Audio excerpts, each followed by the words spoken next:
roads lead to Turner Field in Atlanta, where this brief four-game homestand continues with our first meeting of the season with the Miami Marlins. It's the Marlins and the Braves tonight here at Turner Field. All year long, Braves baseball on Sports South, being presented by Academy Sports and Outdoors, the right stuff, and the low price.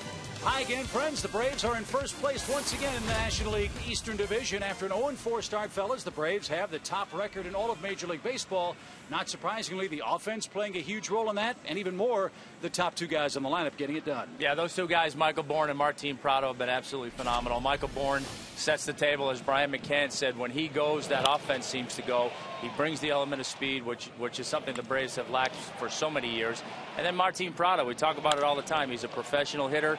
He's riding a 7-game hitting streak right now. And when Michael Bourn is on base in front of him, the pressure it puts on that opposing team, that just pays dividends for Martin Prado, because he can go to work when that happens. And can use all parts of the field as he did last night. Had 3 hits, 1 to right, 1 to left, and his last one here to center field. And when you compile all their work, especially over the last 26 ball games, it's really impressive at the top of the order. Michael Bourn, a .450 on base percentage, and Martin Prado just shy of a .400 on base percentage. They're scoring a ton of runs. Look at that, 39 runs in 26 games. Well, one of the things about Michael Bourn is that he's been in there for every inning of every game, but not tonight. He gets his first night of rest this evening.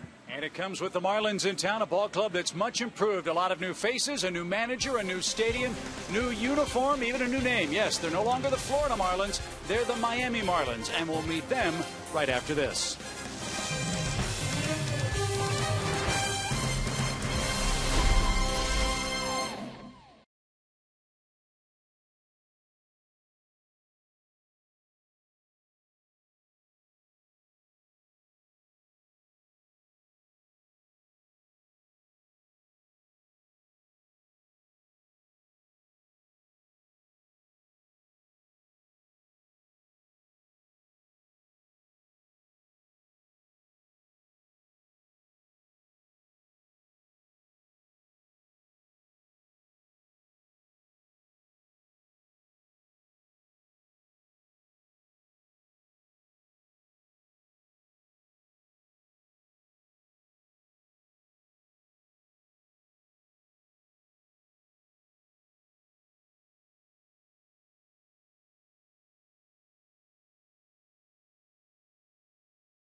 Game 1 of 2 back upstairs at the ballpark. Braves back in division play, a half-game lead over the Washington Nationals, but this Marlins club's a dangerous one. They were very busy in the offseason, a new stadium, new colors, and frankly, new results for them in the month of May. Yeah, they added some new faces, certainly. We'll see one of their pitchers, Mark Burley, tonight, who was one of the new faces. But when you look at the numbers for the Miami Marlins, they're 19-17, but they got off to a horrible start. Maybe the fact that they had a lot of new faces in the lineup took them a while to get together, but they're playing great in May. 12th in the league in averaging on base, and next to last hitting with runners in scoring position, which is one of the culprits in why they got off to such a slow start. Their pitching's been pretty good, which has helped them in their last 14. Yeah, it really has. Like you said, mediocre April, really good May, in large part due to their starting pitching, which has been really good. And look, when you bring that many new pieces into a clubhouse, you never know how it's all going to gel. Even if they are household names and superstars, it still takes a while for everybody to figure out where they fit, how everybody's going to get along. And I think by the looks of the way they've played so far here in May, I think they're starting to gel a little bit. Tom Glavine's favorite kind of major league game. Two left-handers are pitching. Mark Burley is going for the Marlins. Mike Minor's pitching for the Braves, and we'll get to our first pitch. Game 1 of the series, and our first look at the Fighting Fish right after this.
By AT Uverse, by Delta Airlines, and by Toyota.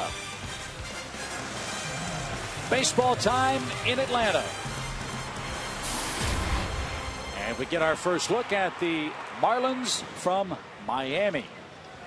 And here's how Ozzie Guillen, the first-year skipper of the Florida Ball Club, lines them up tonight. Jose Reyes, the former Met, is starting to heat up. Omar Infante has been arguably the Marlins' best hitter all season long. He hits second and plays second. Andy Ramirez, now the Florida third baseman. Austin Kearns, a former Cincinnati Red and Washington National, is their cleanup man. Giancarlo Stanton, that's the former Mike Stanton. He's in right field. Gabby Sanchez, Emilio Bonifacio, the speedster. John Buck is behind the plate. And the Braves get their first look at Mark Burley in a National League uniform. He's the Florida pitcher and bats ninth. They'll be facing the Braves left-hander Mike Minor. He's 2-2 on the year. You see how things have kind of turned around for him. There's first 3 starts of the year, 2-0 with a 1.69 ERA, only 1 home run allowed. But his last 3 starts been victimized by the home run ball a lot. 0-1 with an 11.8 ERA. So I think that's something you're obviously going to look for out of him. And it's strange, Joe. We were talking a little bit before the game, going over some of his games where he's kind of given up a lot of runs. Those games, he's coincided those games with a lot of strikeouts, so it's kind of hard to figure out why that's happening to him. Yeah, and a lot of strikeouts in his last outing. 7 strikeouts in just 4 2/3 against the Cardinals. And for Mike Minor, his 4 keys to pitching success, a little bit of what you just talked about, Tommy. He's got to keep the ball in the ballpark tonight against this ball club. And his wrist work, that stands for runners in scoring position. Very high average with runners on base against him and in scoring position. So try to do a little damage control when he does allow some base runners, and that'll go a long way toward getting him back in the win column. Here's a look at the Braves defense. Look who's playing center field. Jason Hayward giving Michael Bourne the night off. Matt Diaz, a Marlin killers in right. Good to see Freddie Freeman back at first. Juan Francisco at third, and Brian McCann behind the plate. Jason's played some center field and played quite a bit of it in spring training, so he should be ready to go there. Played quite a bit in the minor leagues too.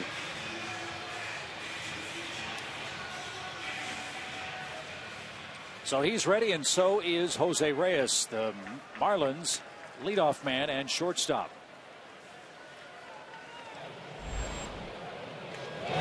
Start.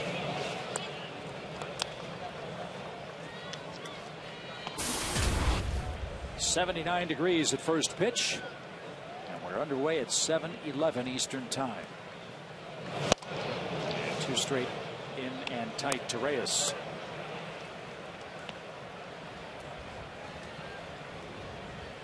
Jose's a switch hitter, but his numbers against left-handers not so good so far this year. Just 6 for 41.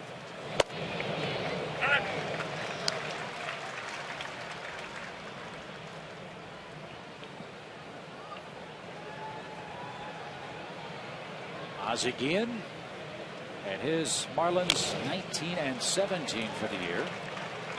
And now Reyes a 2-2 count.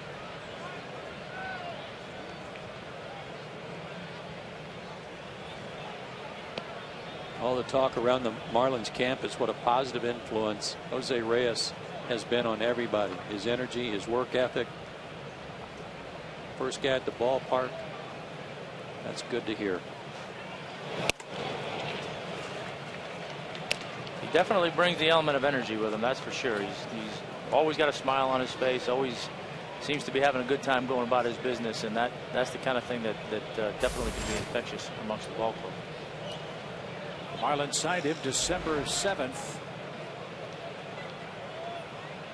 And he signed through 2017 for the Miami Ball Club. And he was only one of their big acquisitions in this offseason. Heath Bell, the closer.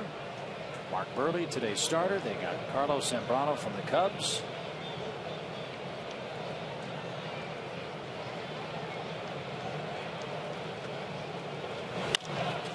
And popped up right side. Freddie Freeman over near the tarp is going to have room. And he makes the play. Reyes is out number 1. We'll keep an eye on Freddie tonight, guys. The corneal abrasions. Keep an eye on him. Is that what you said? Well, good point. Maybe we'll keep 2. Okay. Eyes were a little scratched up for Freddie yesterday, but back in the lineup tonight. He is wearing a new set of contact lenses, we understand. And he said they were a little rough too, but he was going to be able to give it a whirl tonight.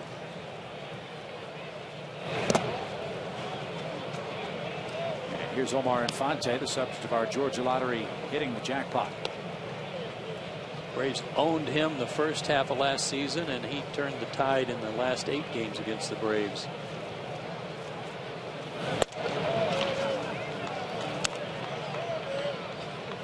He's had a great first 6 weeks.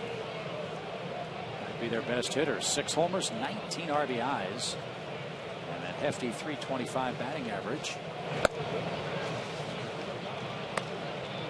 4-hit night against Pittsburgh last night.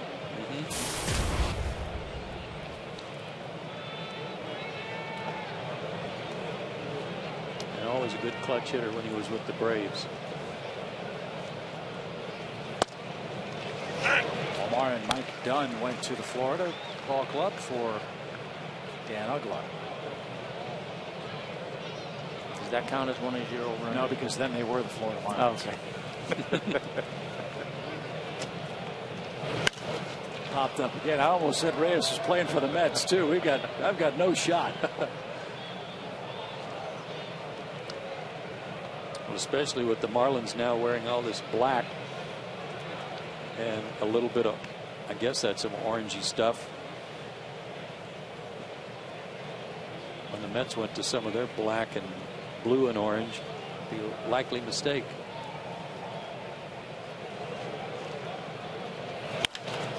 Toward third. Funny hop for Francisco, but he loads up and gets Infante 2 quick outs.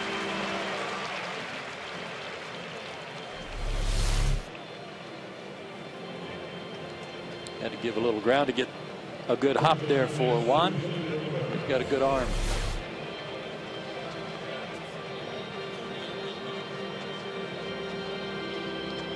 Freddie was proud tonight. He's talking about how Chipper played like 4.5 straight games without a day off, and time for one here. He always seems to come back strong from a day off. Hanley Ramirez wails away and fouls one straight back. One of the comments made about Reyes and his infectious energy, Tom, was what an effect it's had on Ramirez. Maybe not right away, but when Ramirez got a look at a day-to-day exuberant Jose Reyes, it was like, wait a minute, I don't want to get showed up here. No, absolutely not. I think that's kind of been one of the knocks against Hanley from time to time is you know, his attitude or his approach. And if you have a guy like that around and people notice it, then you want to be a part of it. Again to third. Again Francisco. And Mike Minor needed that inning. A 1-2-3 start to his game against the Miami Marlins.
Worked to perfect top of the first. Here's the Braves lineup. Their 25th different lineup in 38 games this season. And it starts with Tyler Pasternicki in the leadoff spot.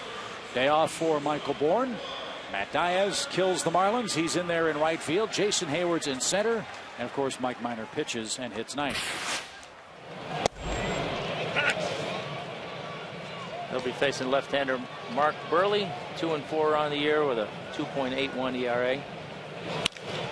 And Tyler Pasternicki with a leadoff single.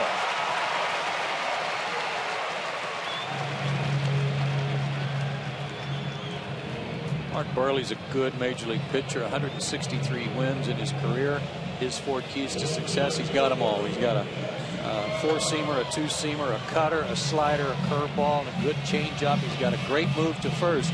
But a little side story to that one. Joe West at first base tonight. Burley, with that great move, has only had 15 balks called at him. Well, I guess that's quite a few. 15 balks in his career, but 2 in 1 game by Joe West. And this is the first time West has been at first base for him since that game. Burley was ejected, so was Ozzie Guillen while they were with the White Sox on the day that happened. The other thing you'll notice about Burley is he works at a machine gun-like pace. You might see the Braves stepping out, asking for time to try to slow and disrupt his rhythm tonight.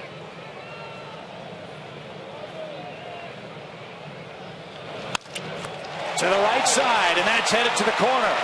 Pastornicky on his way to second. He is at third, and he will stop. It's a double for Prado. Second and third with nobody out.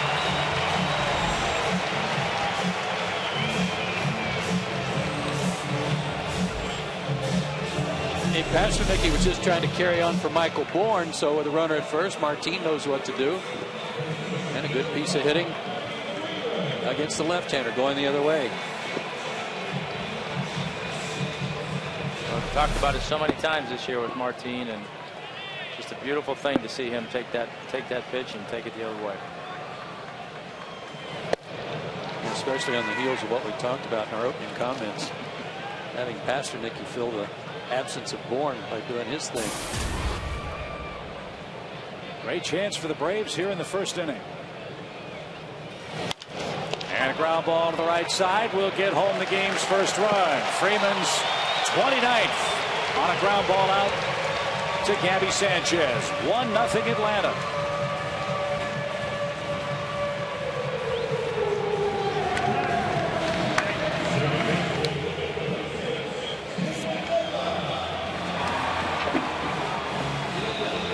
Good thing about that, and what's better than a sacrifice fly, is that he got the run in and got Martin over to third to set up Dan Uggla.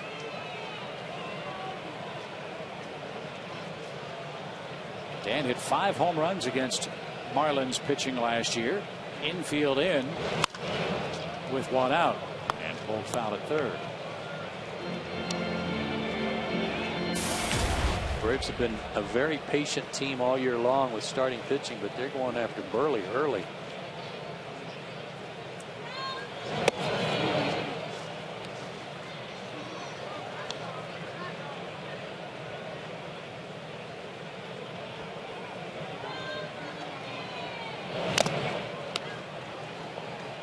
If you don't know Mark Burley, he's a 4-time All-Star. He's won 3 Gold Gloves, thrown 2 no-hitters. Again, 163 major league wins.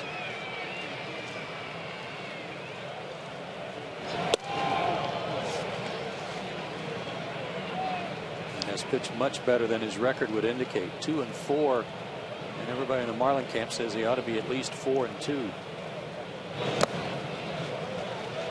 3 balls, 2 strikes. Yeah, he's really only had 1 game that was below par.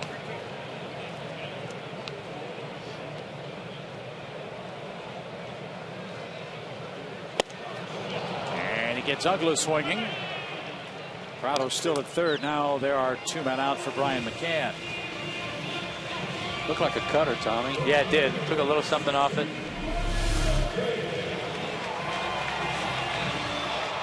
Yep. Sure, that's one that Dan probably looked really good because it started out right down the middle, but ended up on the inner corner and didn't quite get his hands in on it. Infield backs up now for Brian McCann. Jose Reyes playing a couple of steps away from the second base bag at his shortstop position.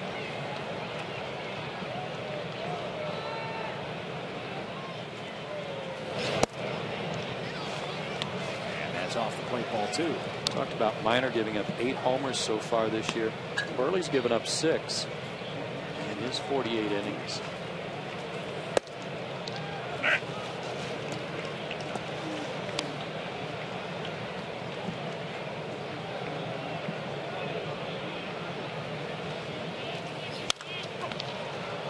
Do we know yet what their new ballpark is considered? Is it a pitcher's ballpark or hitter's ballpark? Or I think it's supposed to be pretty good size, kind of spacious. Yeah. Especially to center field.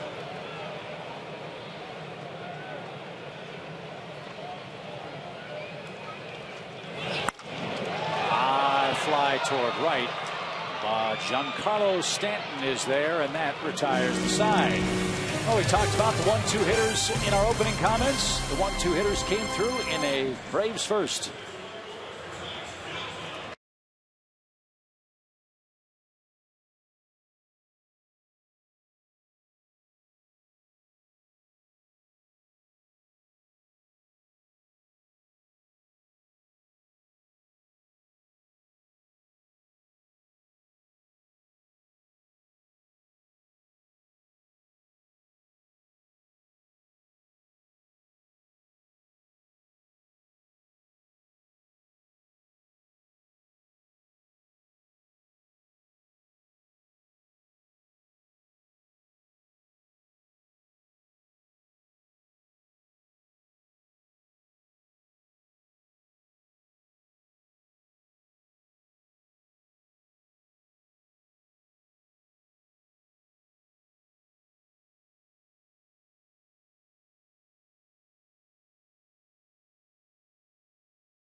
by the Home Depot, by Jamison Inn, and by Checkers.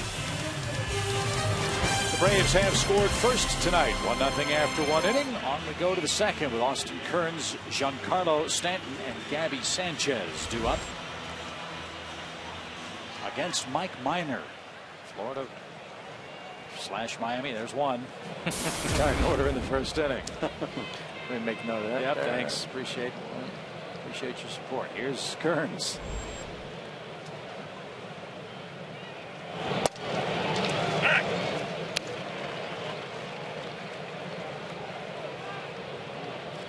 It's a good sign here. Austin Kearns signed as a free agent in the wintertime too.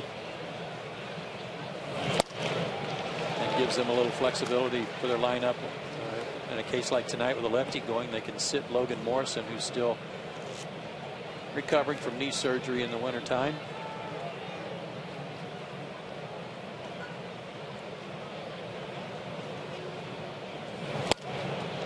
Minor strikes him out.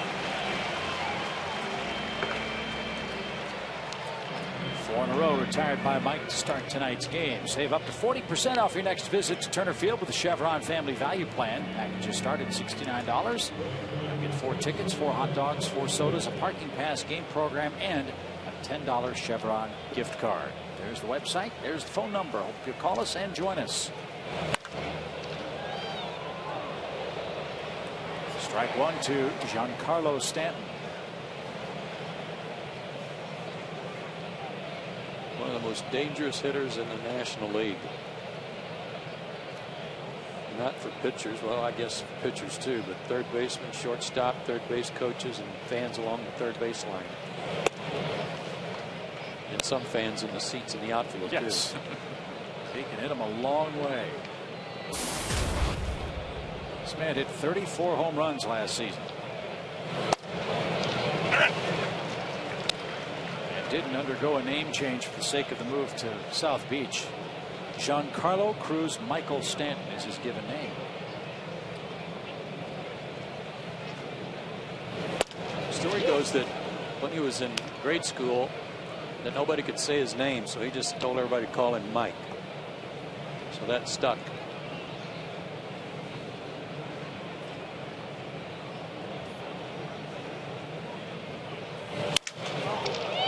Lined into the shift. Minor broke his bat too. And Ugla didn't have to move a muscle. 2 outs.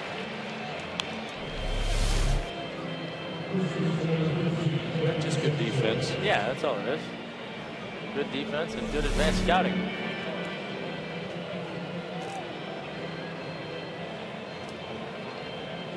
Here's Gabby Sanchez. This guy's a good hitter, but off to a poor start. 198, only 1 home run, and 10 runs batted in.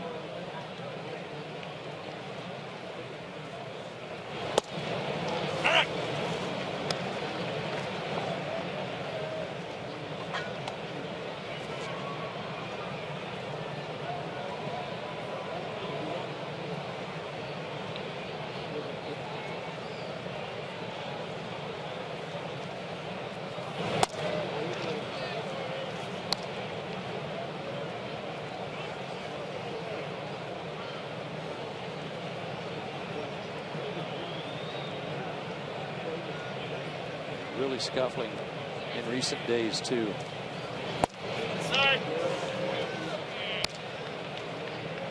Scouting report on Sanchez when he's scuffling like this is that he has no strike zone, that he swings at everything. He's got a good hitter's count here.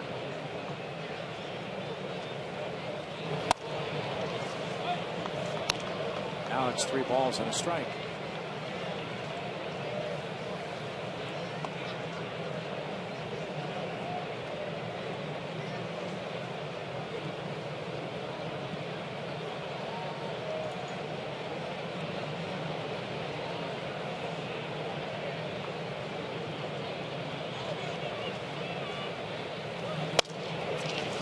Minor walks him with 2 outs. That's the first base runner of the night for the Miami club. And here's Emilio Bonifacio. How much attention did you pay, Tom, to guys who were hot, guys who were not. I mean, would you know that Gabby Sanchez, I mean, you'd see 198, but would you look to see if he'd been swinging it poorly lately? Yeah, I mean, I think that's something that came into play a lot more later in my career. I think early on you got scouting reports and you just kind of had guys' most recent numbers or their year-long numbers for the most part, and it wasn't as much who's doing what lately. Bonifacio swings the first pitch, skies it into right field, and Matt Diaz puts that away, and that retires the side. 1-0 Braves, heading to the home half of the second.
It's brought to you by our friends at AT Uverse.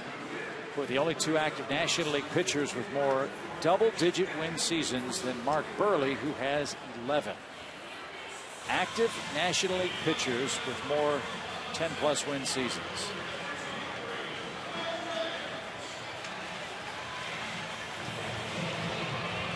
I think of one real old left-hander. Jamie Moyer. Good guess.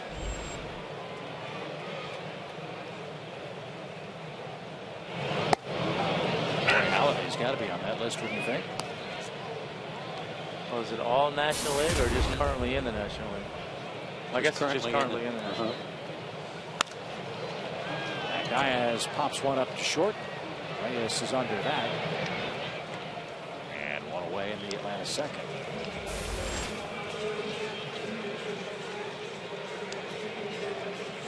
It's harder and harder to think about guys that have pitched 10, 11, 12 years. Much less have 10 or more wins over that stretch.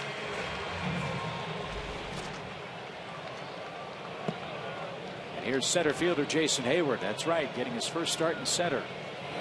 And off from Michael Bourne, a chance to freshen up his legs for this very long stretch of play for Atlanta. The Braves don't have an off day until the final day of the month. They're in the middle of a stretch of 33 games in 34 days. Ground ball to Sanchez at first. 2 out.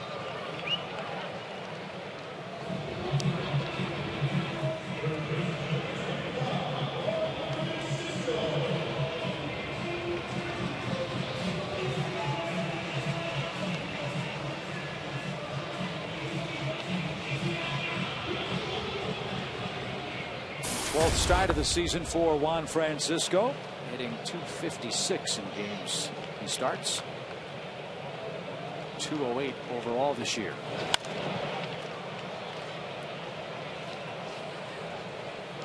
I was talking to Greg Walker quite a bit today about Juan Francisco and his swing, because in the recent games, because he's only been getting some pinch hit appearances for the most part, he's been really trying to pull a lot. Looked to me like he's pulling off the ball, and Greg said that's because they're really working on something that, and you can see it when he loads up, he really twists his upper body, and then it's a counter reaction going the other way. That when he turns to his left, and he can't stop turning to his right. It's like a rotation thing that he can't stop halfway where he's still square to the plate. And Burley makes short work of him to end the Atlanta second. But the Braves enjoy a 1-0 lead.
I was on the bench. He teach me.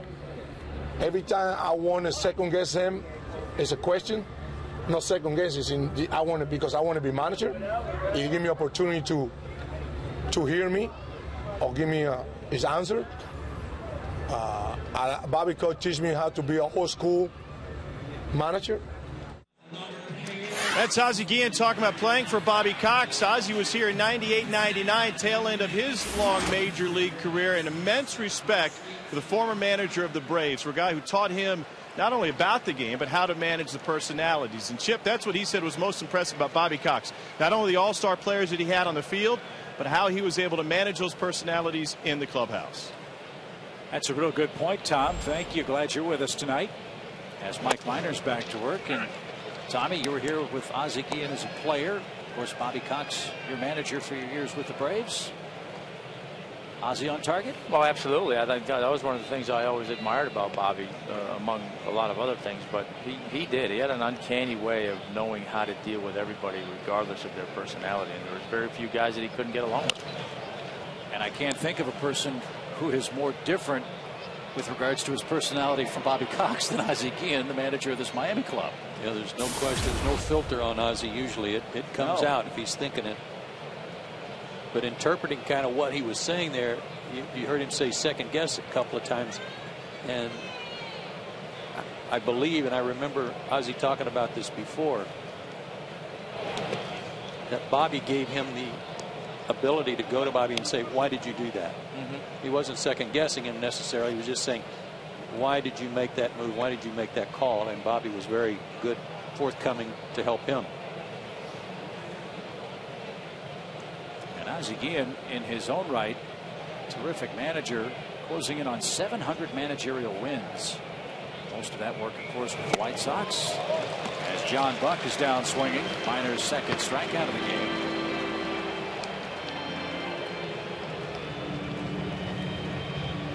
Ozzie's pinnacle achievement as a manager came in 05. White Sox won the World Series that year.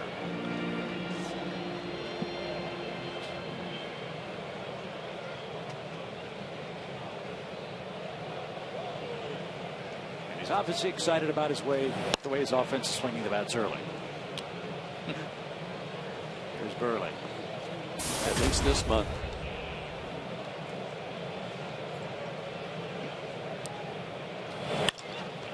Burley drives this ball to left. And Martinez there for out number 2. Georgia Power customers can get a free in-home energy audit performed by an energy expert from Georgia Power. Learn how to save money and energy around your home. Schedule an in-home energy audit. Go to georgiapower.com.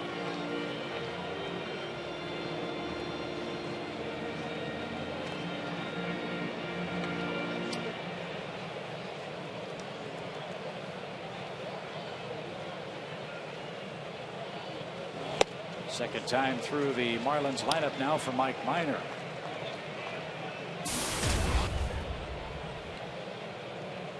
Jose Reyes popped out in foul ground to start the game. By the way, if Marlins come to town later this summer and you have tickets to a game where Mark Burley is pitching, do not be late. They're already in the third inning.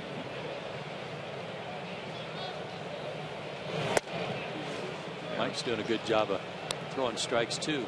One exception, that was to Sanchez. I say if you want to come to the game, pick a night where you can go to the game and go to dinner. You might want to pick the night Burley's pitching.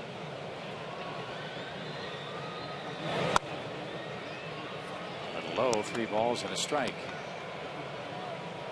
Don't want to put Reyes on. This is a Florida club that leads all of Major League Baseball in stolen bases. Reyes has 9 for the season.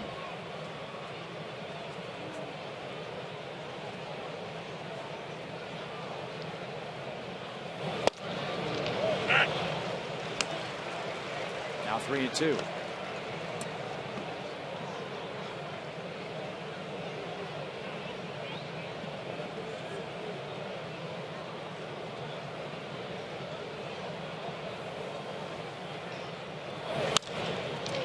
Down the left field line, but Martin gets there. Did you see what the pitch was? I don't even think it was a strike. He hit that hard.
Tyler Pasternak singled, Martin Prado doubled, Freddie Freeman grounded out to first to score Tyler.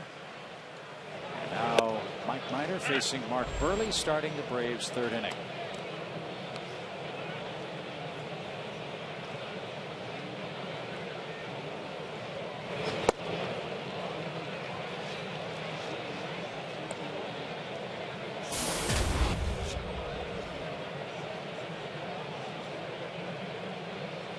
That's not backing up my athlete theory very well. But he might be throwing just about Mike's speed. You know, I was 86. I was thinking that on that swing that he took. He's probably thinking, if I'm going to hit a home run, here's my shot. This ball grounded towards second. Omar Infante has it. And one man down. Twitter time at the ballpark. We've got the Miami Marlins. Roman Puckett had a good idea. We should start a jar. It says we put $1 in anytime we say they're the Florida Marlins instead of the Miami Marlins. Hey, I'm for it. Yeah, I don't have to talk nearly as much as you do. I'd already be down $1. That's not fair. Here's Pasternak outside ball one. Wouldn't be the first time I've been in the jar.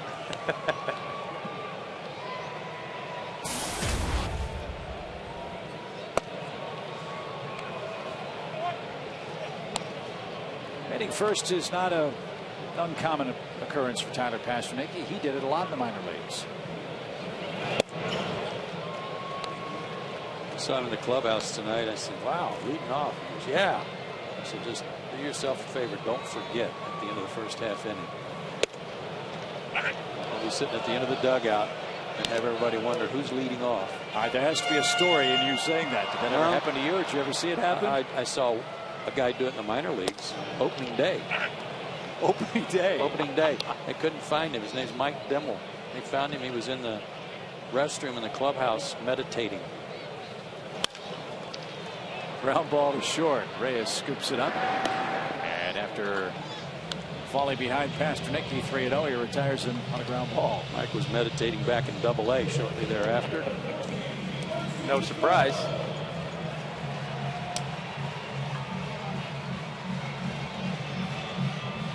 And 2 outs now for Prado.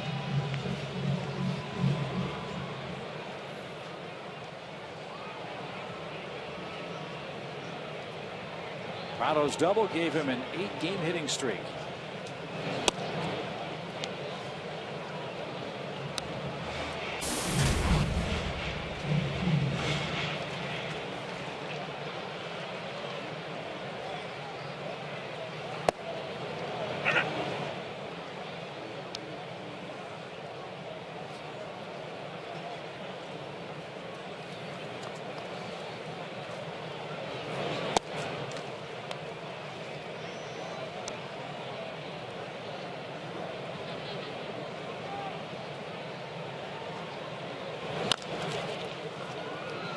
Ramirez at third.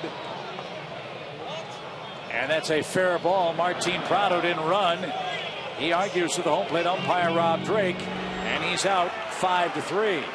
Unless it hit Martin on the foot, it was a fair ball.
Simpson, Tom Glavine, Tom Hart, Chip Carey at Turner Field. The Braves have a first inning run, and we are through 3 already. Did you stop saying that? Yeah. I'm going to have you put out another jar.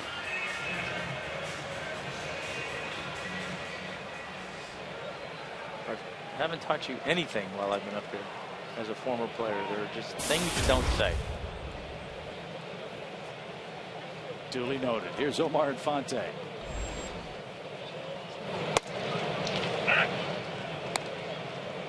Mike Minor awfully efficient, throwing a lot of first pitch strikes. He's walked 1 and struck out 2. And liner into left will fall in front of Prado. Omar Infante continues his good work against his former team. Ball gets away, but no advance.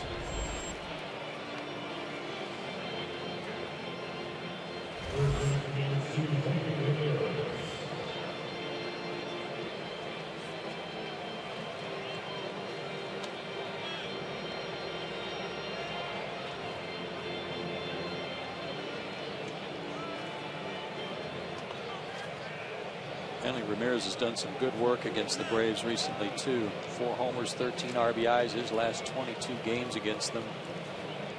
Likes hitting in this ballpark.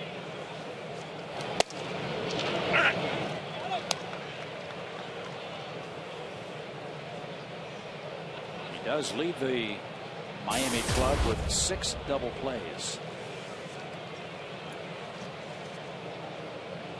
He grounded out his first time. Gets hit by a minor pitch. Up and in, 2 on, nobody out.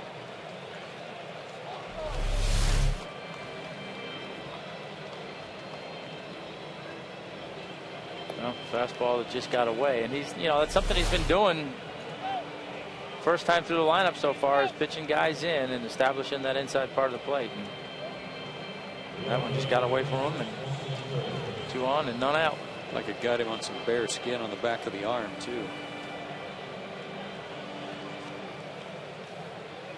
This is where he's got to buckle down and take a page out of Burley's book right here. Is just damage control right here. But it's the Marlins who've really been damaging themselves in situations like this.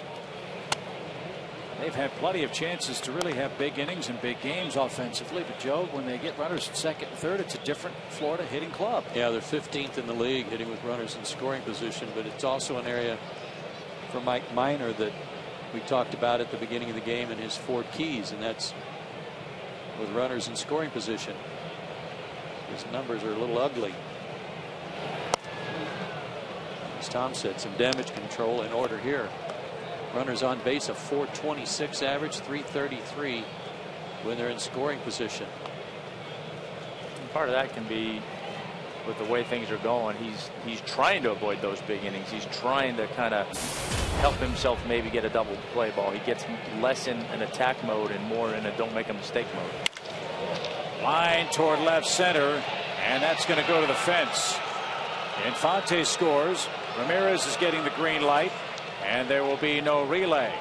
Austin Kearns, with his first hit in this ballpark since July of 2008, has just given the Marlins a 2-1 lead.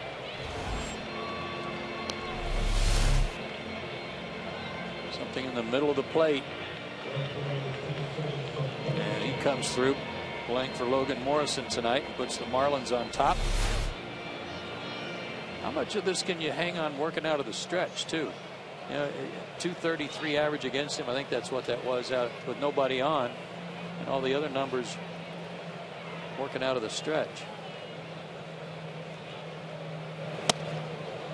Wow. Inside the stand. Sorry, Chip. I mean, it's certainly something you have to take a look at. And I mean, again, is it out of the stretch that his mechanics aren't as solid, so he's not able to make his pitches, or is it a mental thing to where he's putting too much pressure on himself to do things differently because there are runners on base, and that's getting in his way in terms of his ability to trust himself to make those same pitches he's making out of the windup when nobody's on base.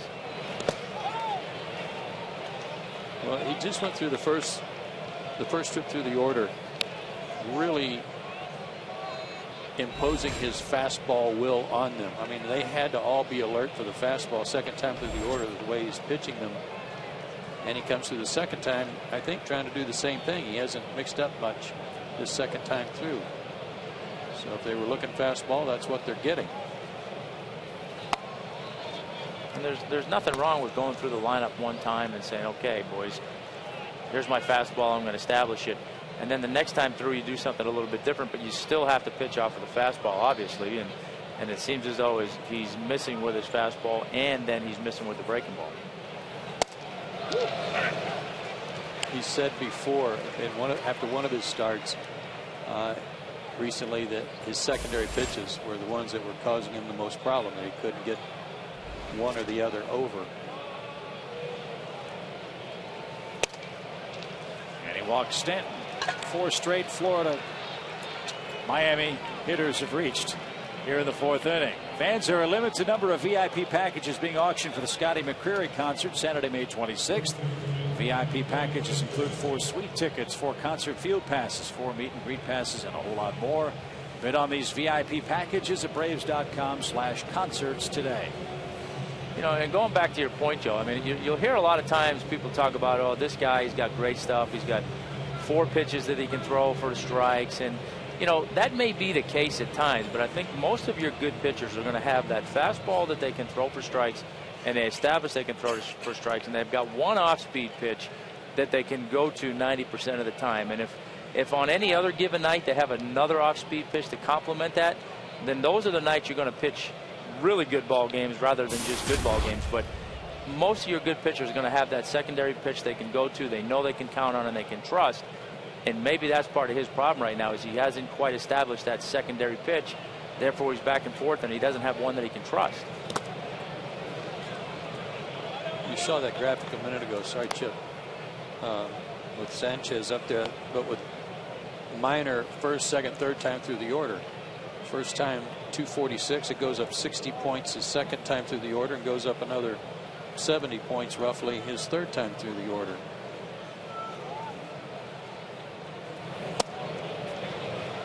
And he's been behind an awful lot in this 4th inning, the second time through the order. And that can be one of 2 things too. That can be, you know, second time through the order, he's not changing his game plan at all, so he's sticking what worked the first time through, or he's trying to change his game plan, but he can't get those secondary pitches over.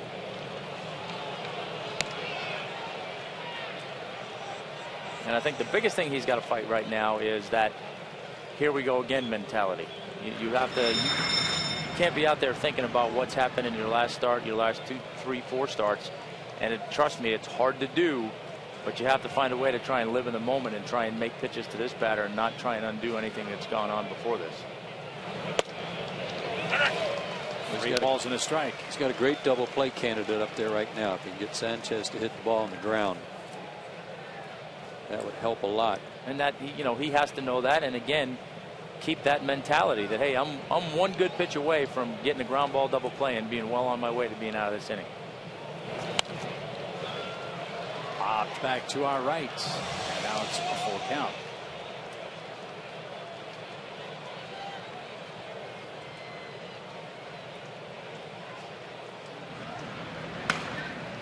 Christian Martinez got the call. A former Marlin.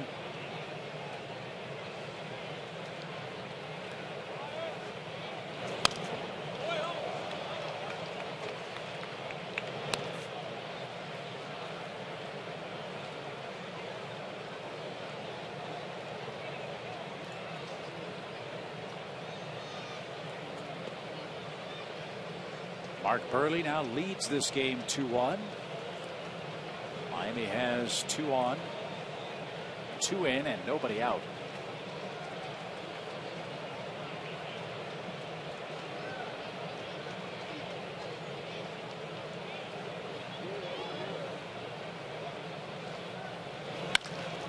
High fly to center. Jason Hayward is going to have room. And the throw comes into second base. Good play. Runner at second. Kearns tags. Stanton holds it first. That keeps the double play in order. And there's the first out. Tom Hart, what do you have for us? Well, guys, Joe a moment ago was talking about Mike Minor and the confidence in his secondary pitches, but specifically 4 starts ago when he faced the Dodgers, he talked about his changeup, and he said, I have immense confidence in the changeup. I feel like I can throw it at any time, but it's specifically his breaking ball that he was having a hard time establishing then in the start against the Dodgers. And I would imagine, guys, that that's one of the reasons he's having a hard time even getting to the changeup, because he said it may be my best pitch, but I feel like I throw that only, you know, less than a third of the time. That's my 3rd pitch, even though it is perhaps my best. Well, my advice would be, if he feels like it is his best pitch, then he needs to move it from the 3rd slot to the 2nd slot. Yeah. First and third, 1 out for Bonifacio.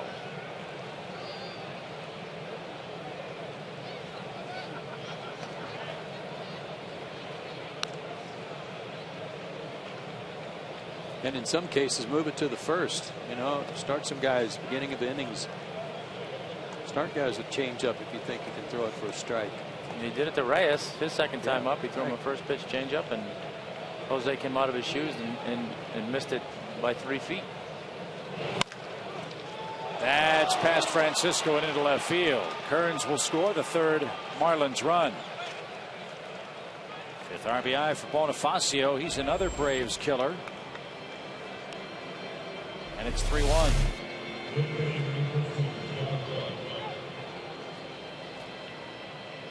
That was a breaking ball, and all Bonifacio did was just drop the barrel on it. And it's not a bad pitch, but that's the danger. And I talked about it last night. When you're throwing a breaking ball into a hitter, whether it be lefty or a righty, it's just like we always talk about with a left-handed hitter just dropping the head on an inside fastball. It's the same thing. That pitch is coming into him.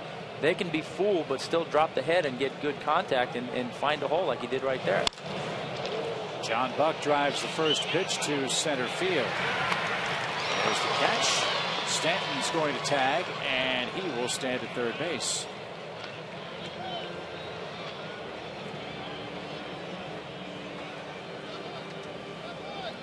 And Mark Burley is the 8th man to hit.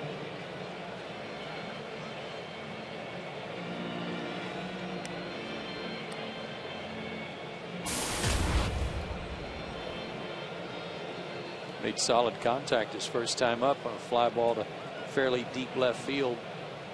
Tested Martin, who was playing him shallow.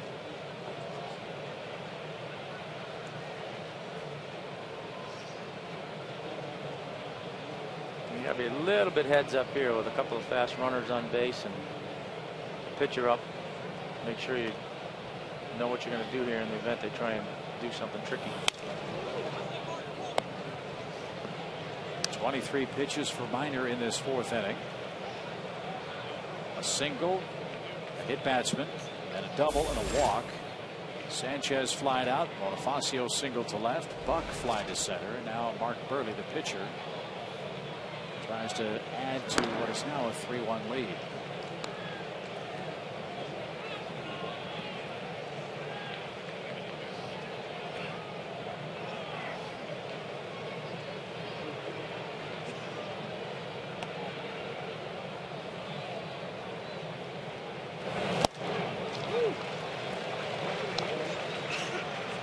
This is the right man in the right place at the right time.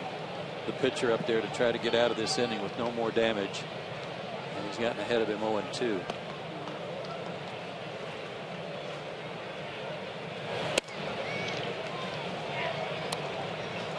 I'm glad you went through those sequences of at bats there, Chip, because all these times I'm so used to seeing Jason Hayward in right field that I just automatically wrote down F9 when he cut those balls. You can put that in the chart too. 1-2 pitch is back to the backstop. Again, nothing wrong with Michael Bourne, just a day off. Joe said earlier tonight, every inning of every game. Gets Matt Diaz in the lineup in right. Hopefully Michael will be ready to go in game 2 here tomorrow. It wraps up the homestand.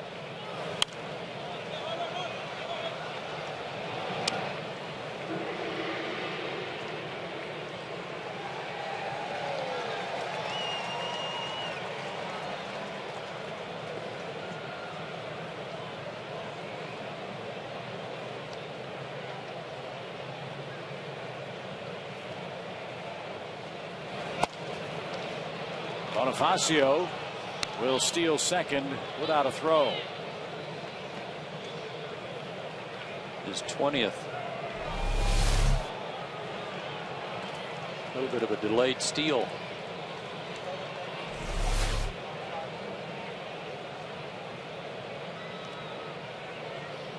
And his 100th career.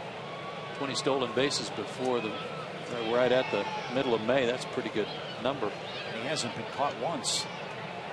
It's perfect 20 for 20. Now full count to the pitcher. 3 balls, 2 strikes to Mark Burley.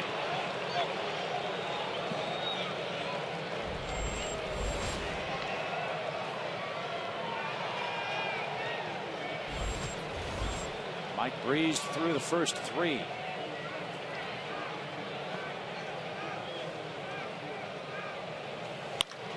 And a line drive by Burley, just foul down the right field line.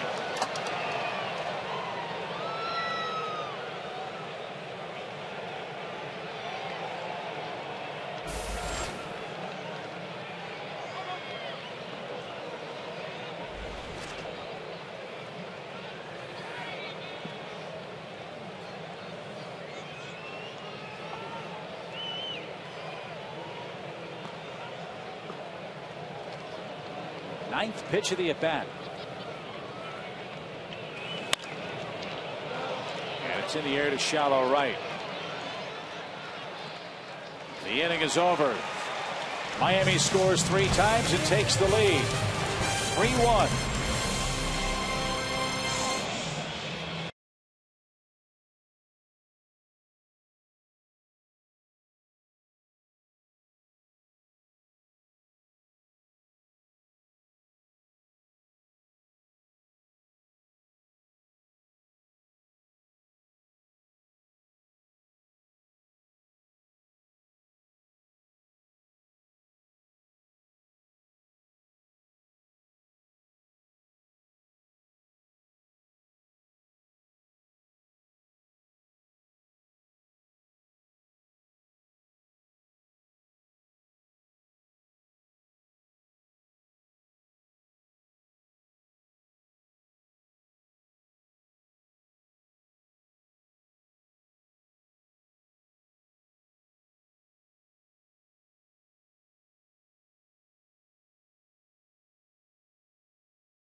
See Freddie Freeman back in the lineup tonight. For more on that, let's check in again with Tom. All right, thanks, Chip. Freddie coming back from scratched, what was it, corneal retina scratch over the eyes with his contacts. He got dried out when the team was in Colorado. He said he got so bad in Colorado, he wore sunglasses late in the game in the 7th inning. But if you're waiting for him to wear glasses during a game, well, you still are going to be waiting. The medical staff is working hard to put some glasses together. He'll have some, but he told me, he said, I've been wearing contacts since I was 14.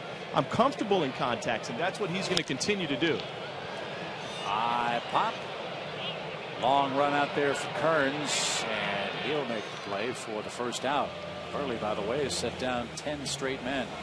That's what he's going to try to continue to wear, Tom, but they are making him a pair of glasses with the polycarbon lenses that are shatterproof, so safety lenses, so that he'll have those in the morning ready to take with him on the road trip if needed. And it's probably not a bad idea to have something like that as a backup. I know in years past when we used to play in old Candlestick Park, I know a lot of guys used to struggle out there with contacts with the wind. So they had to have kind of a plan B. And you know, I can see where that dry air out in Colorado, where that would cause you some problems. So probably not a bad idea. And Ugla rolls to the left side. Oh, what a pickup. Hanley Ramirez falling down, makes the play, but the ball dropped at first base by Gabby Sanchez.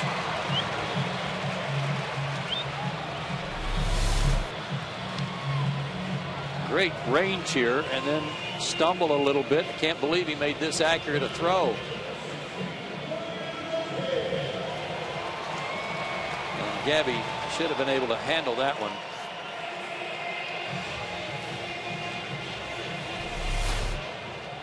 So Burley goes back to the stretch for the first time since the first inning.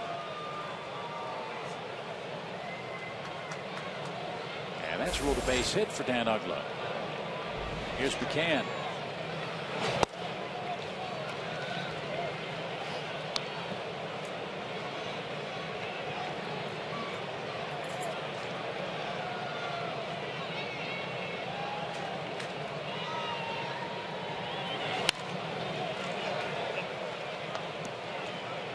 And in the box, Matt Diaz, our Delta Airlines on deck batter.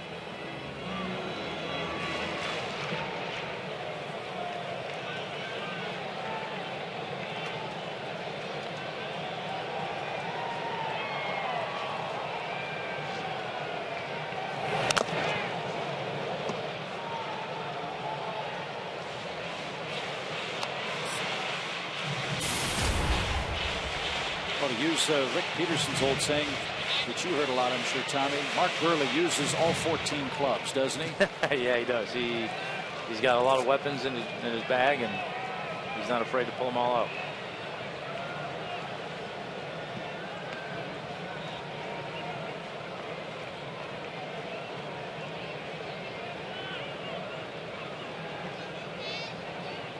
There's another one of those weapons, an excellent pickoff move.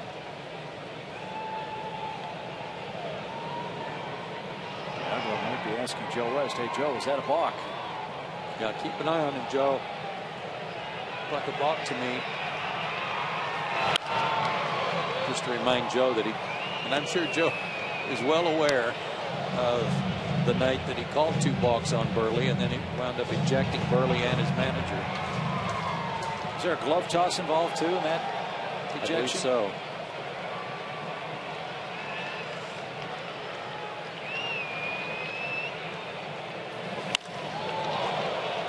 Foul ball to the left, 1 to the right now for McCann. The count stays at ball and 2 strikes.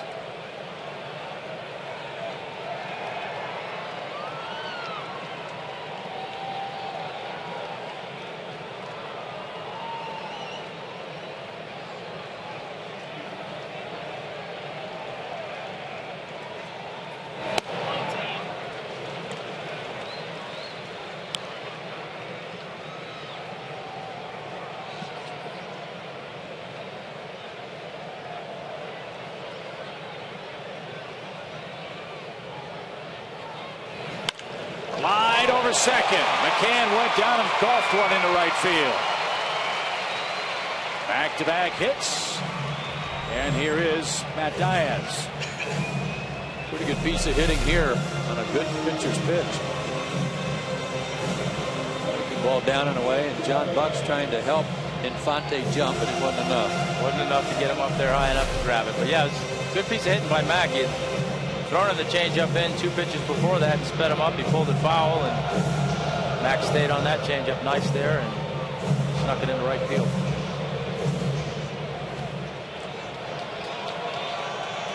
Here's the matchup the Braves like. Not only does Diaz hit the Marlins hard, he kills left-handed pitching. A chance to do some damage here in the 4th.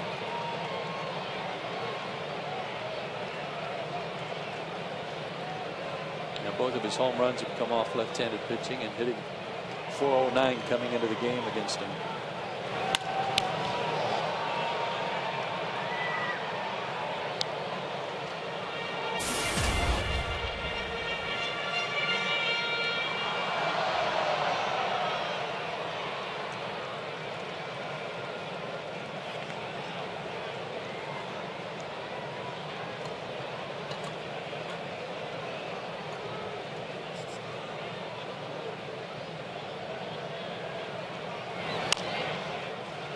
In on his hands, 0-2.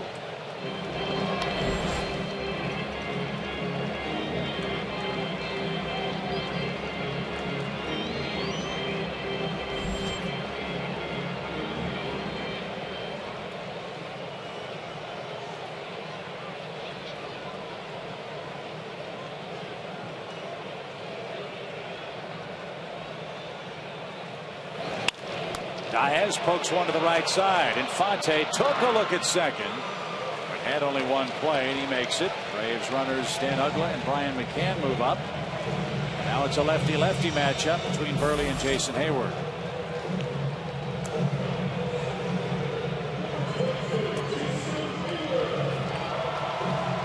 Tried to keep the ball in on Jason his first time up, and he did hit a hard ground ball right to Sanchez at first. Fastball that was down and in.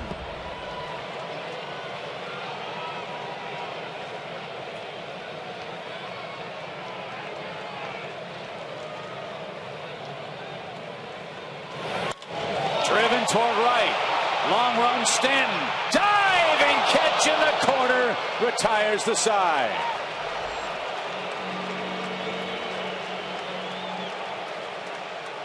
Complete player. He can do a lot of things to beat you, and he shows you one of them right here.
The lead in his dugout. 3-1 as we head to the fifth.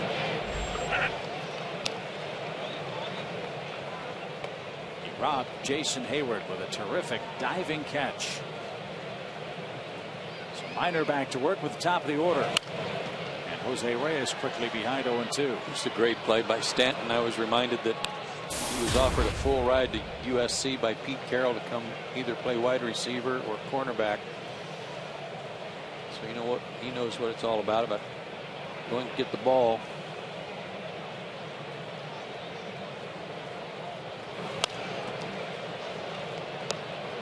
At 6'5", 246 pounds, that'd be quite a cornerback. Yes, it would.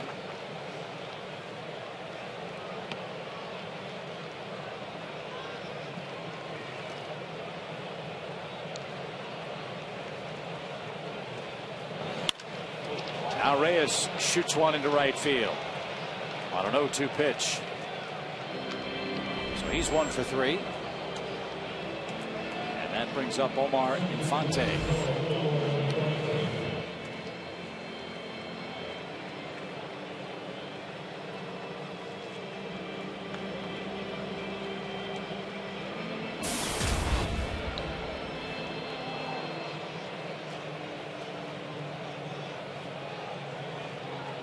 Got to keep a lot of eyes on a lot of things with this combination with Reyes on first and Omar at the plate. A lot of things can be going on right here.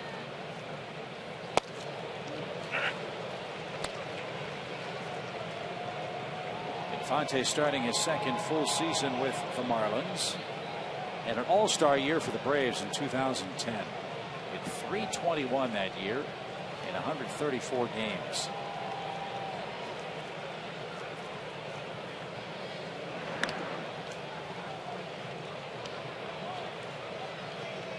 Got to give up something to get something. And the Braves had their eye on Dan Uggla to add a little pop to their lineup. Braves gave up Infante and lefty Mike Dunn.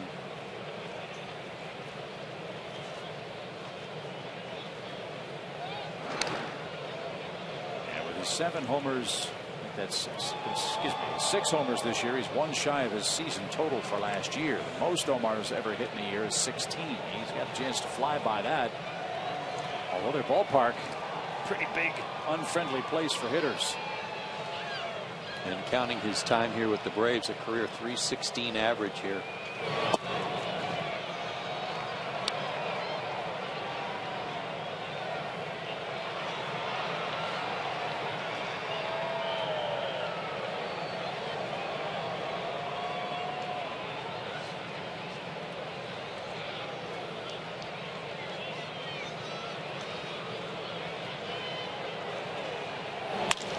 Lined over second. Reyes will turn the corner at the second base bag and head to third.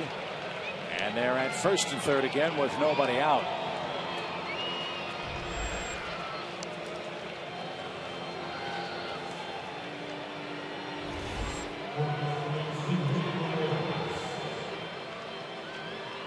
If that's Martinez loosening up again for the Braves, it shouldn't take him long. And it is.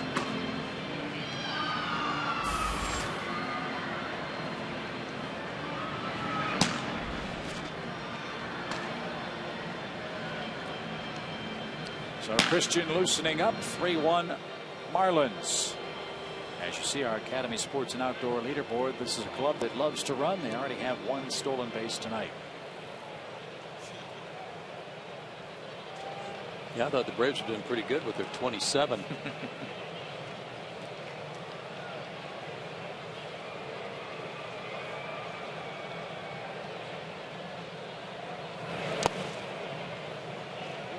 One ball, no strikes to Hanley Ramirez, who was hit by a pitch in the fourth.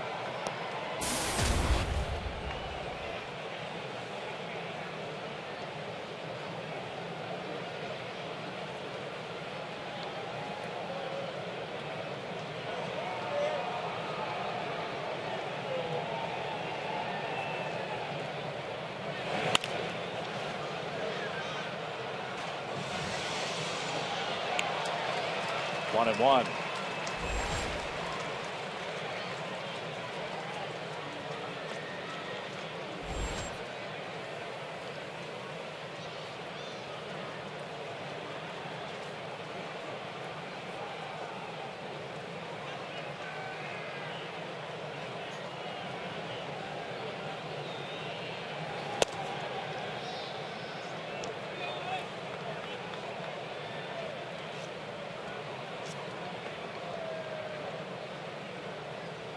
Espada, one of the holdovers onto the staff of Ozzie Guillen, along with Randy St. Clair, the pitching coach, Eduardo Perez, the hitting coach. Popped up. Freddie Freeman in foul ground. And Ramirez is the first out. Boy, is that a good out. Kept it on the infield, didn't get a strikeout, but he got a pop-up to at least keep a double play in order to get out of the inning. All the talk about the Marlins' struggles with runners in scoring position certainly applies to Hanley Ramirez. He came in at .214 with runners at second base or third base this year, and he's 0 for 1 in that situation tonight. Here's Kearns, a two-run scoring double in the fourth, gave the Marlins the lead. That was the first pitch changeup.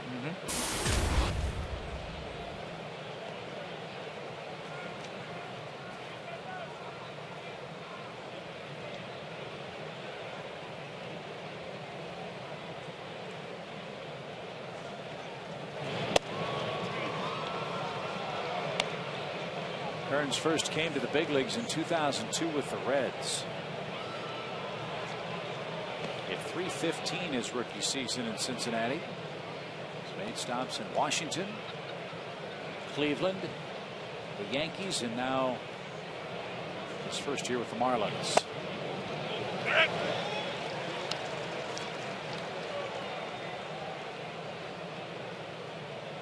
It's a pretty good combo when he came up with Adam Dunn.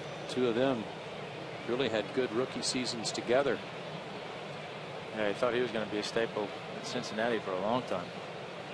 Runner at first goes. The pitch is low. The throw to second in the dirt. The throw back to the plate, not in time. And Reyes scores the 4th run.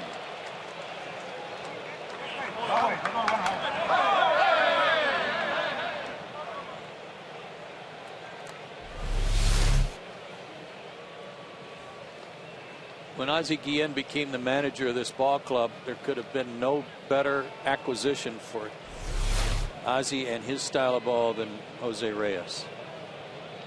Good read by Reyes after the throw got past the mound. So Reyes steals home. 4-1 game. And Florida adds to their stolen base lead in all of Major League Baseball.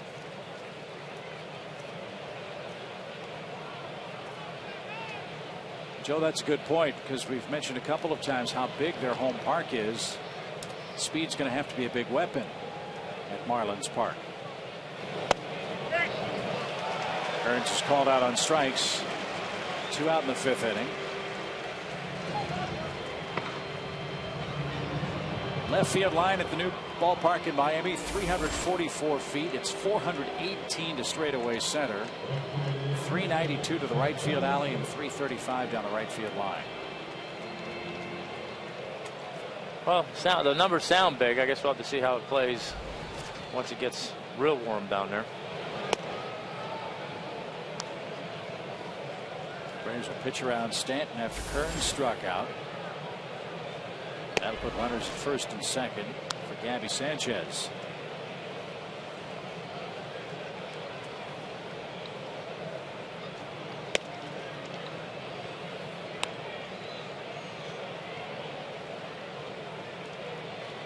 Already the new stadium has helped the Marlins in one respect. They had a series with the Diamondbacks at the end of April where it rained virtually every day in South Florida. But with their retractable dome, the roof stayed on. And the game started and finished without interruption.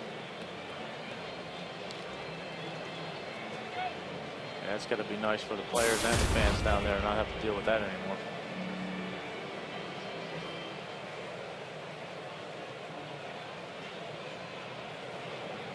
Get that first look at the new ballpark on June 5th. Here's Sanchez. He's walked and flied out. 2 on, 2 out. And line drive center field. Infante around third. Hayward stumbles and falls in center. Another run is in to make it 5-1. And let's see if Jason's all right. Yeah, he hit the ground pretty hard when his feet went out from under him. He was getting ready to throw, but the ball took a hop back to his right, so he had to change directions. And right here, his spikes went out from under him. He's fortunate just to get glove on it. So disappointing night for Mike Minor. His struggles continue in the starting rotation for the Braves. He departs down 5-1 with 2 outs in the 5th inning.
Academy Sports and Outdoors, by Georgia Power, and by Nissan.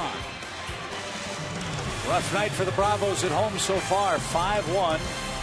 Miami has the lead over Mike Minor, who has given up to this point 19 runs in his last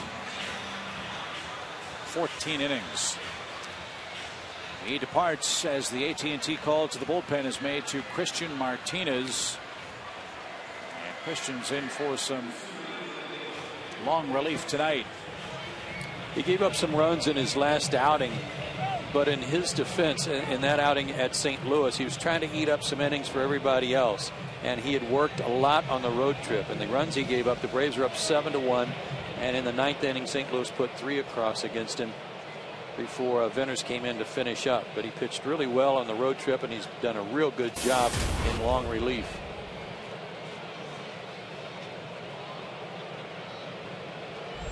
Emilio Bonifacio bats. 2 in, 2 on, 2 out. And way outside, ball 1.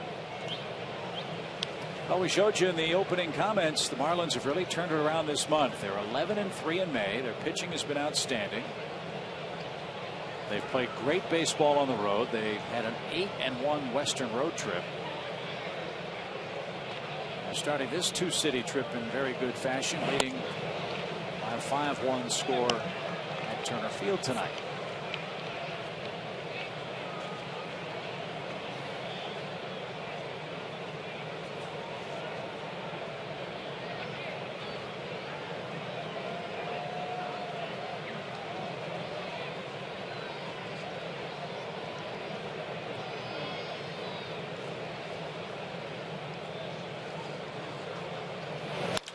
Bonifacio with a single to right.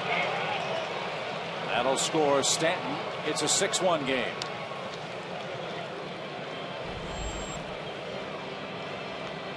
He came in with 4 RBIs on the season, and he's got 2 tonight. And a team that's 15th in the league hitting with runners in scoring position tonight is 4 for 9. And they were 3 for 8 against Mike Minor. Got to tell you, it's hard to put on a Bonifacio with a 6-1 deficit.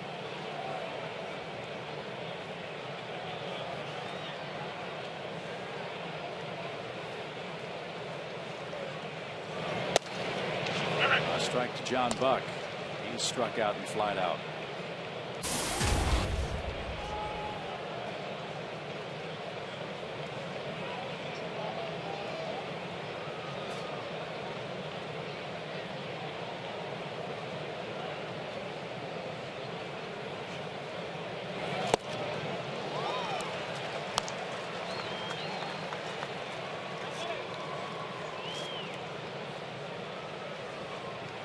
In each of his last 2 starts, Mike Minor's given up a bunch of runs, and the Braves have come back to win both games.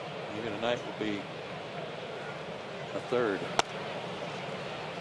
Well, we've got half the ball game left, and you draw on your past experiences, and it wasn't too long ago that came back from a similar type game against Roy Halladay. So right.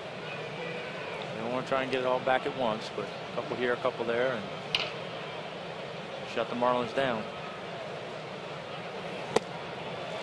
Martinez with a strikeout of Buck, and that ends the Miami 5th. They score 3 more times and lead 6-1.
In the bottom of the 5th inning, this man has been a very consistent and solid performer in the American League for years, and he's part of our AT Universe trivia question tonight.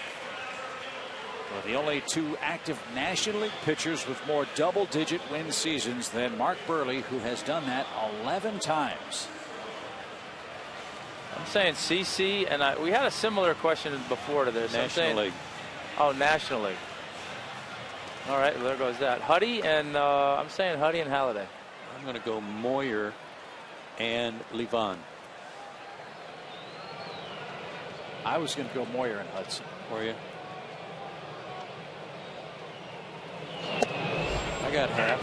I got half. What you do? I got half. Good. Need about a half dozen runs right here. Juan Francisco starts it off and has an even count. A ball and a strike. Francisco struck out looking. That was in the Braves' second.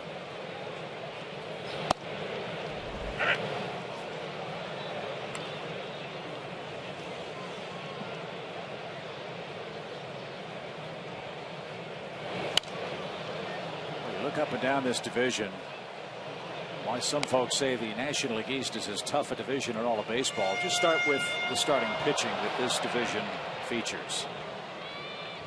All about what the Braves have. Oh, That was awfully close. live to tell about it. 2 balls, 2 strikes.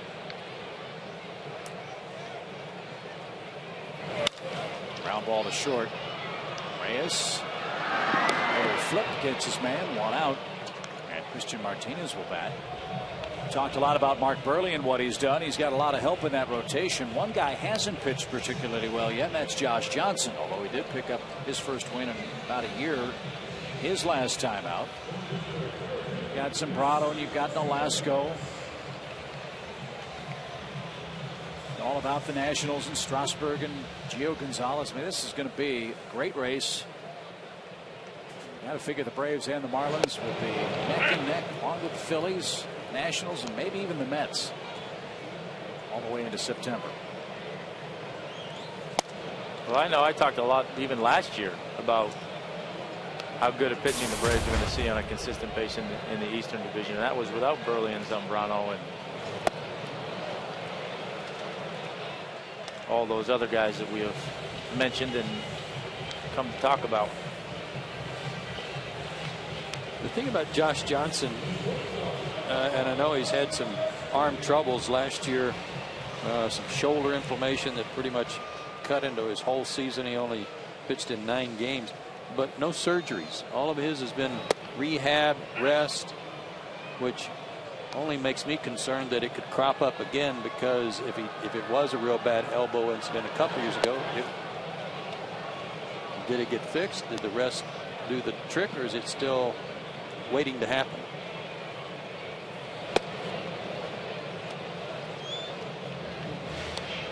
If he's right, I mean, you're looking at prototypical top of the rotation horse for the Florida Ball Club as Hanley Ramirez takes care of Tyler Pasternak. Big stretch at first by Gabby Sanchez, and Mark Burley cruising merrily along through 5 tonight.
see on tonight's Hardy's game summary.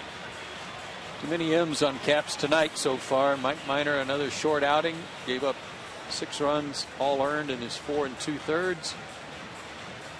Christian Martinez has got to try and slam the door and give the offense a chance to peck away at the deficit.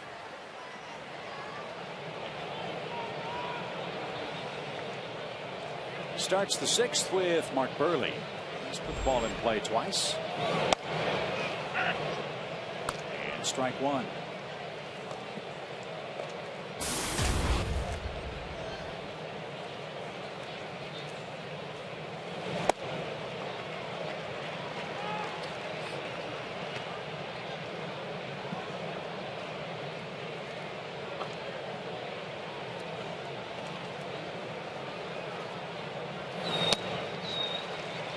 He's down on 3 pitches. 1 away in the 6th. June 16th is Braves Family Field Day presented by Publix. Participate in a clinic hosted by Braves players. Have lunch and take a behind-the-scenes tour of Turner Field. Family and individual packages are available, so visit braves.com/fieldday or call 404-494-1020 to register today.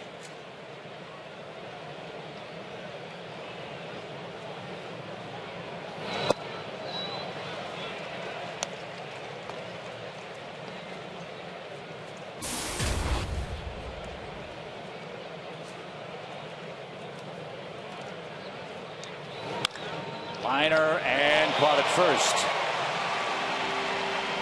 Reyes is out number 2.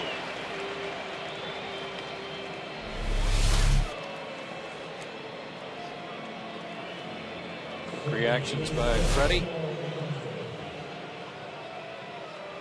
No trouble focusing on that one.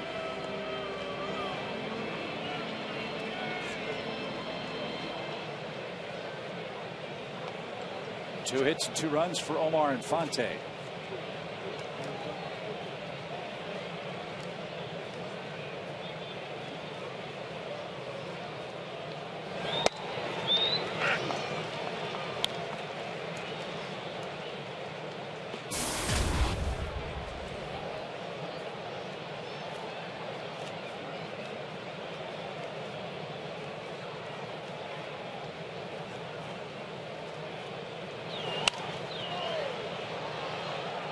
Omar got off to a hot start with those long balls. He's the league leader for about a week. You're talking about how he had, what was it, 7 all last year, Chip? Yes. He's a good player. He can do a lot of things, like several positions. Remember how good he was in center field for the Braves? And if you were fortunate enough to run into Omar, he was the quietest guy you'd ever run into in the locker room. Teammates loved him, but he was just very businesslike. But one sure way to make him crack a smile was when you tell him, "Hi, All-Star." Yeah, he liked that. Caused a little stir, but it was well deserved. Rolled toward Francisco. Barehanded play. And Juan makes it. That retires Infante, and the Marlins go in order in the top of the 6th.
Time for the Coors Light freeze cam, and the coal train already went by. Big hurry here. What a play there by Mike Stanton, Giancarlo Stanton now, I beg your pardon, robbing Jason Hayward of a base hit, maybe a double that certainly would have plated 2 runs. That was a great catch to end the 4th inning. That was the Coors Light freeze cam, brought to you by Frost Brewed Coors Light. That must have been the Acela. It must have been. It was flying by. It's Burley's fault. Everything's in the accelerated mode. Well, he's ready to go to work again, and Prado's making him wait an extra tick or two here. He digs a toe hold as we start the Atlanta 6th inning. Here's tonight's SunTrust solid performance. Great work over the last 18 games. Martinez hit in 8 in a row. He did have that weird at bat in the 3rd inning with a ground ball hit to Hanley Ramirez. Martin either thought the ball was foul or the ball bounced off his body.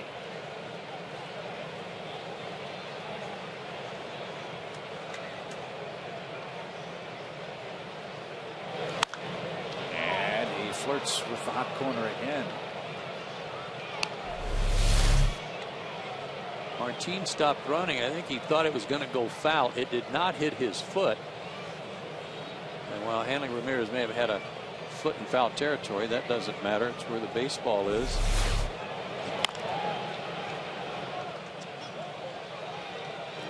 I think the way it came off the bat to Martin's feel, I think he thought it was going to hook foul and was as surprised as anybody when it hugged the line and stayed fair.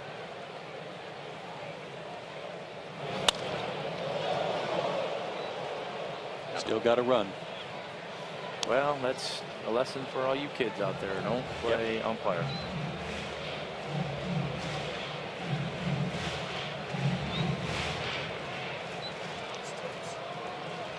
No balls, 2 strikes. Fly ball left. Kearns going back. Turned the wrong way. And that's off the fence. And Martin Prado stands at second with nobody out.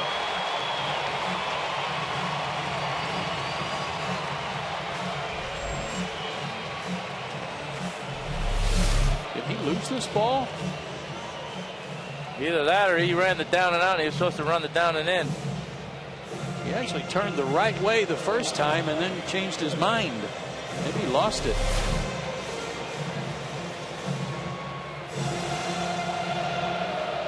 Martin will take it. He almost hit it out of here. Freddie Freeman has the lone Braves RBI. And that one fouled off his body all the way to the first baseman, Gabby Sanchez, and that stung. I think he missed the shin guard and got the top of his foot. No. Oh, kneecap maybe? Knee. That's why hitters don't like cutters.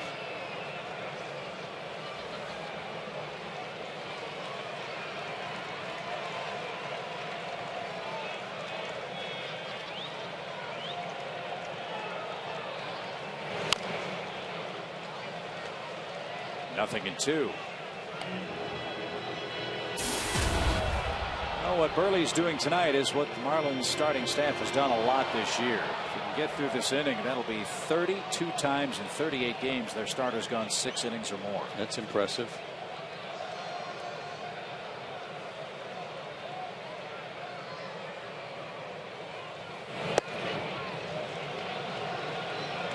You get your starting pitchers doing that, even if your team is struggling. It's only a matter of time if the starting pitchers continue to do that before things are going to turn around. Well, he's thrown 200 or more innings 11 straight years too. And they got some big horses that like to pitch and can go deep, like Velasco, who pitches tomorrow, like Anibal Sanchez, Josh Johnson, and now Carlos Zambrano.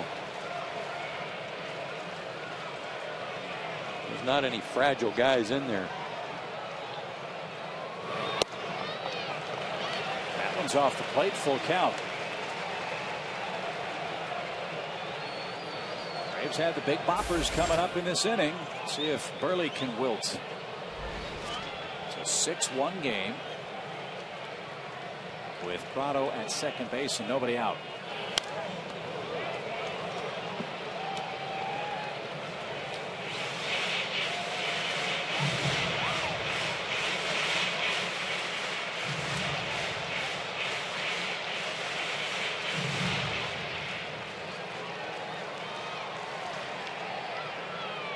Good approach there by Freddie, not trying to pull that pitch. I know that cutter you talked about, Tom, is very effective and certainly has been a valuable part of Mark Burley's career success, but especially in this situation, you got to think middle away and make sure you got plate coverage and then adjust. If you get jammed and pull the ball to the right side, you still get the guy to third.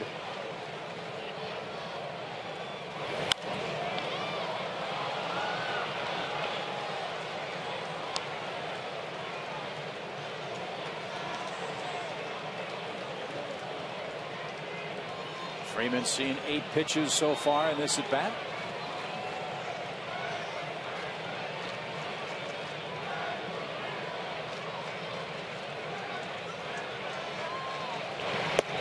And he draws a walk.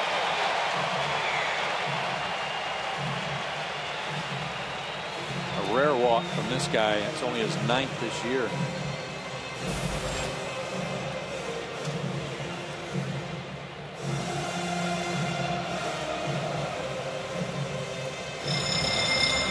Time of the game, the Braves have had a couple of runners aboard, and Randy St. Clair is going to get his bullpen working. Braves had 2 on, nobody out in the first, scored 1. They had 2 on, 1 out in the 4th, scored none. That was the great catch by Stanton to rob Hayward of a game-tying hit. And now Dan Uggla a chance to do some real damage here. He has an infield hit, and he was struck out.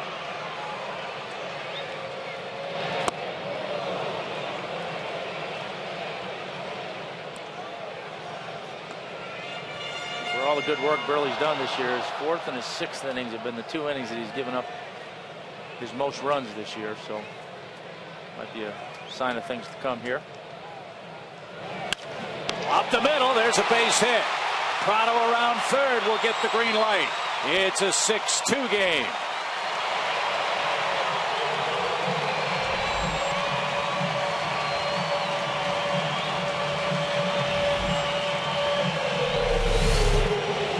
Got him to chase the curveball for strike 1. Looked like he tried to double up with it there and just kind of rolled it into the zone, and Uggla put a good swing on it, drove it up the middle. The Braves will run closer.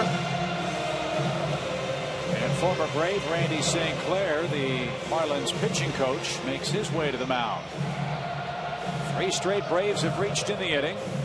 The deficit is 4 runs, and there's still nobody out. Remember when Randy St. Clair used to have to make about a trip an inning? The way these guys are pitching, it's cut into his airtime. Probably thinking he's not doing his job. Yeah. It's Ryan Webb loosening up in their pen.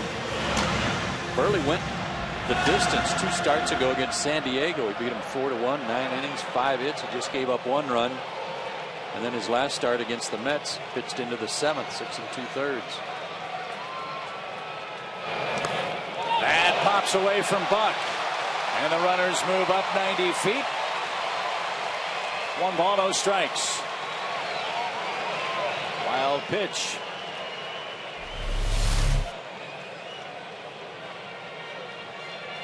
Yeah, we haven't seen him miss his mark that badly tonight. I'm not sure what that was, what he was trying to do there. Well, it was significant because there's still nobody out, and a couple more runs in this inning wipes off one of those 3 spots the Marlins put up.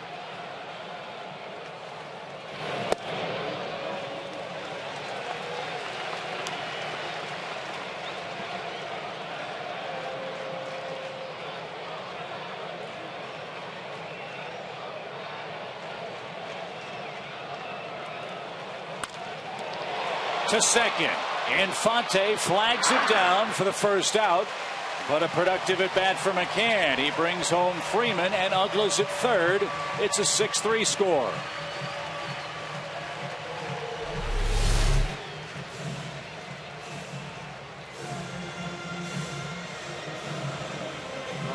like a breaking ball similar to the one that he kind of one-handed out over second his last time up and almost got that by Infante. Yeah, great play by Infante, and a similar at bat to Freddie Freeman in the first inning when he had a similar situation, hit a ground ball to the right side and scored a run and moved the runner over. So see if they can take advantage of this here. Now be patient if you're Matt Diaz here. Get something you can either drive or at the least lift to the outfield.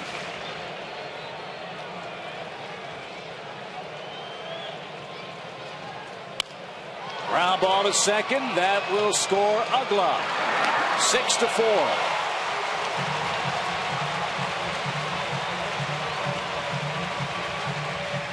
We got a ball game again, fellas. That'll work.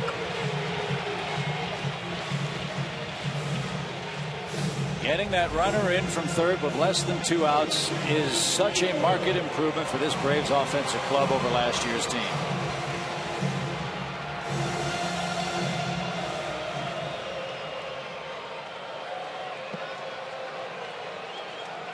An optimistic tweet as Hayward goes to work. No balls and a strike.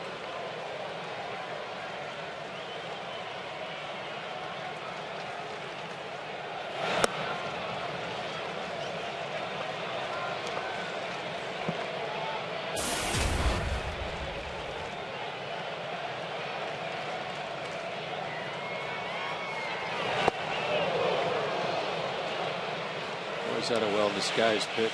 Arm action and everything. Looks like all his other pitches, but he pulls the string on it. Has a good changeup.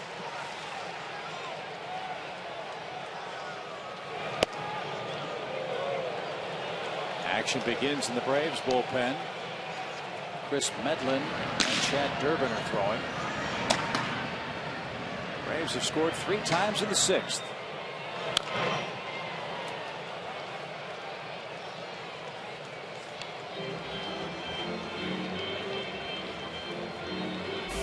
Hustle by John Buck there, but I don't think he knew the ball hit off Jason's foot. He's trying to hustle out there thinking it had just bounced into fair territory.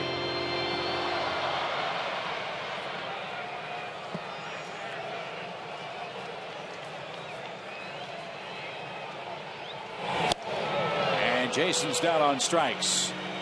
But Atlanta's made a game of it. They've crept to within 2 runs. It's a 6-4 score heading to the Florida 7th.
By the Georgia Lottery and by McDonald's.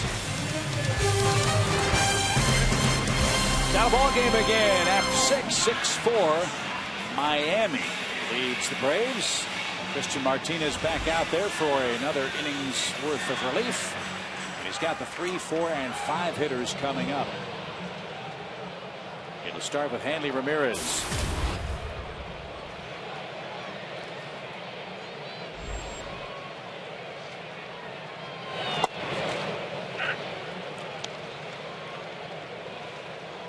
Got a little mo on your side. Keep it in your dugout.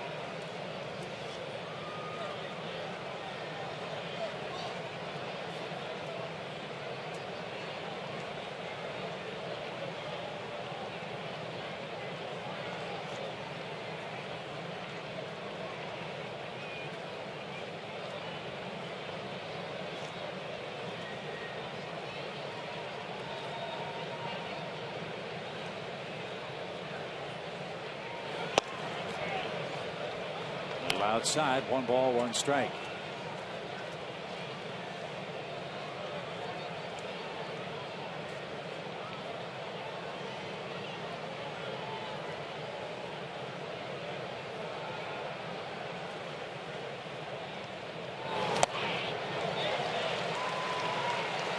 That's a real effective pitch for Christian when he to right-handers, where he kind of drops his arm angle a little bit, little 3/4, and throws like a change-up that kind of sinks down and into right-handers.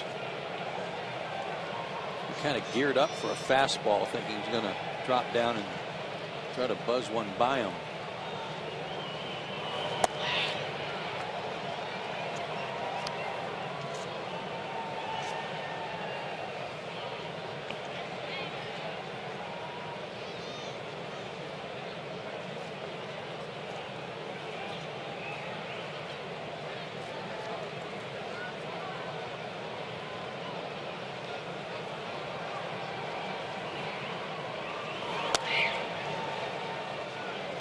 Full count.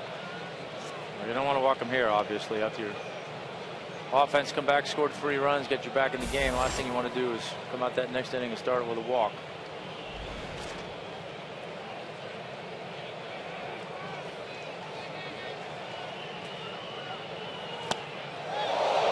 Ramirez swings and misses, and the bat goes sailing into the Miami dugout. That may have caught John Buck.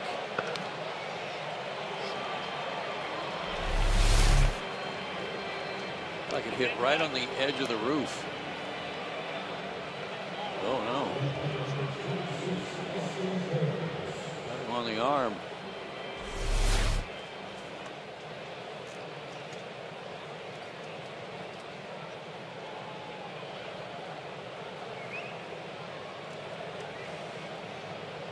Here's Kearns. He swings and misses.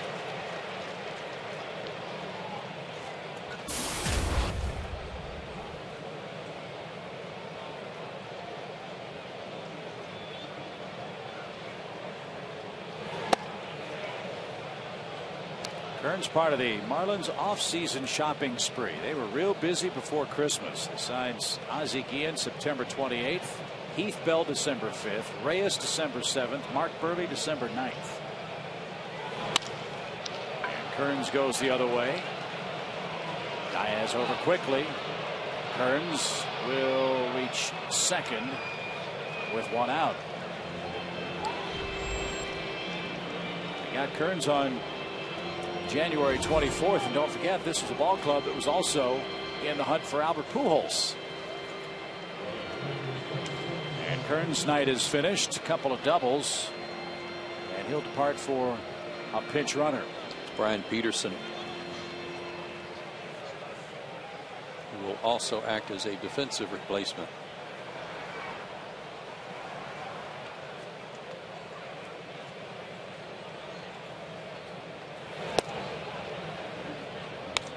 When did you say they signed Ozzie?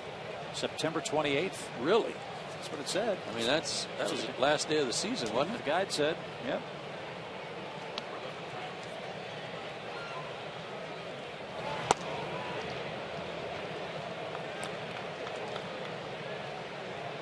Ozzie Guillen named the 12th manager in Marlins history, September 28th, 2011. Huh.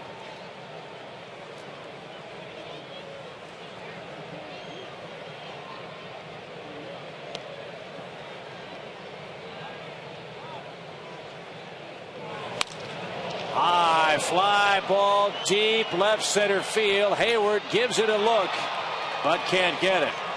Giancarlo Stanton has launched a 2-run home run.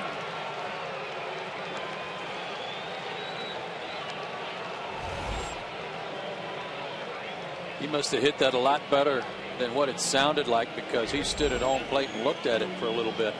Yeah, it didn't sound like some of the other balls we've hit. Like cold hard blast.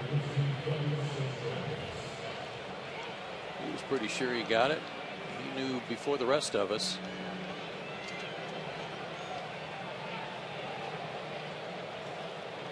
Eighth homer for Stanton. He scored 2 runs tonight, and Florida reclaims momentum and a 4-run lead.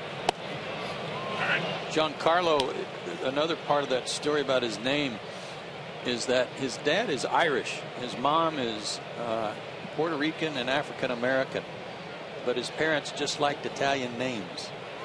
That's the story. Really? Yeah.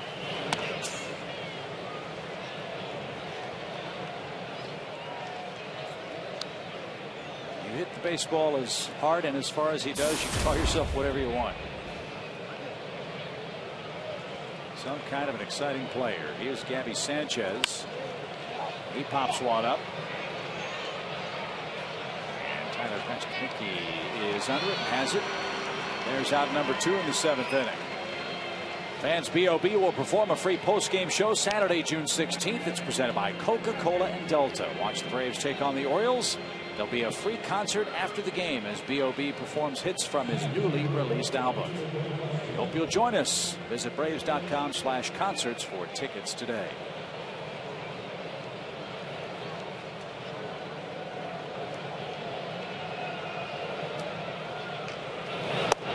Two hits, 2 RBIs for Emilio Bonifacio. He also stole his 20th consecutive base in this season.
Right there for a call, 3rd strike.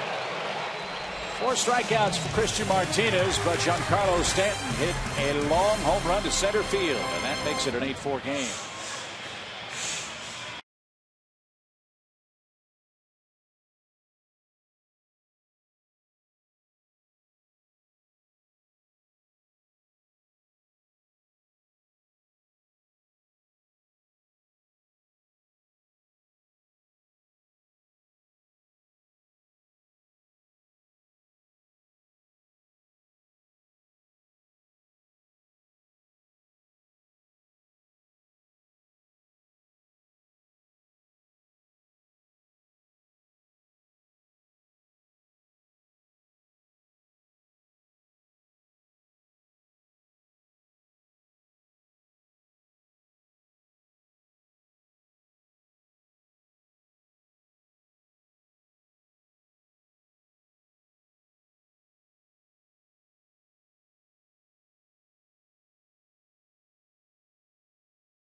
Do some counter punching. And here's why. The champs in the house are McDonald's fan of the game.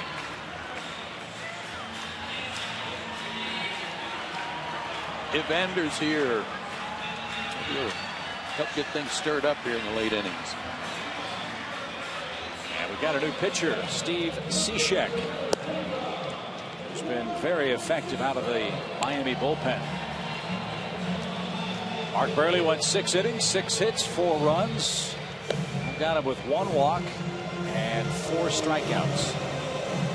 As do I.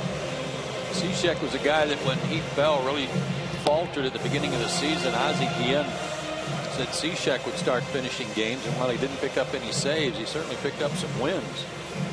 That 1.56 ERA, pretty impressive.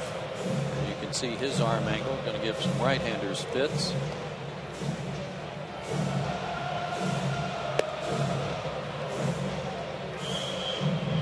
Ryan Peterson stays in the game. He's in left.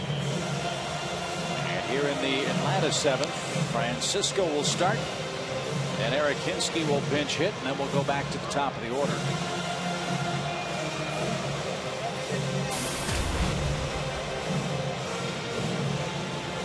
Right-handers just 4 for 29 against Cishek.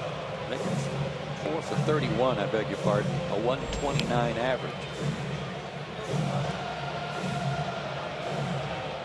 So go get them lefties.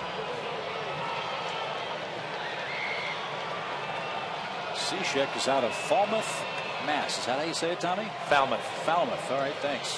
Where is Falmouth? Down on the Cape.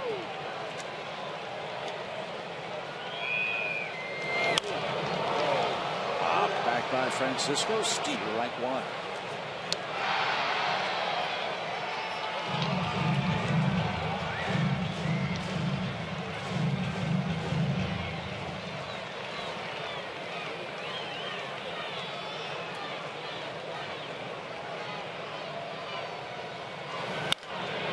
Hot shot past Sanchez and down the right field line. Ball gets away from Stanton. Lon's going to try for 3. Throw to third is going to be in time.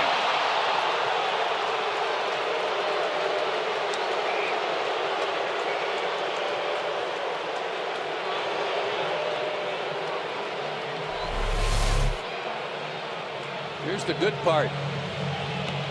Turned on a slider down and in, hooked it down the line past Sanchez. And a sure double to start the inning. Here's the bad part. Getting thrown out at third base. Something you don't do when you're down 8-4 leading off the inning. The 9-4-5 put out brings up Eric Hinsky, and he drives one toward right, but Stanton is there, and he dropped the ball and lost his glove. And he lose that ball in the lights.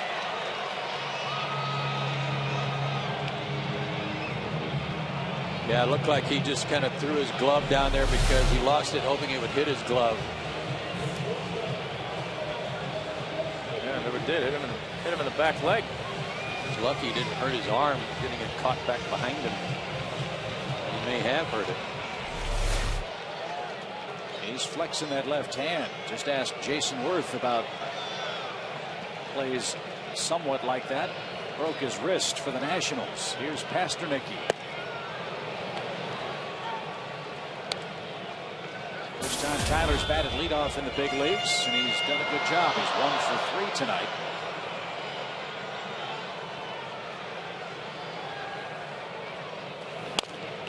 And fought that ball off. Another thing about that play at third base was a good relay. That 9-4-5 relay from Stanton to Infante. Omar made a good throw to third. Yeah, it was a perfectly executed relay, but you don't want to give him the opportunity to do it. Nope.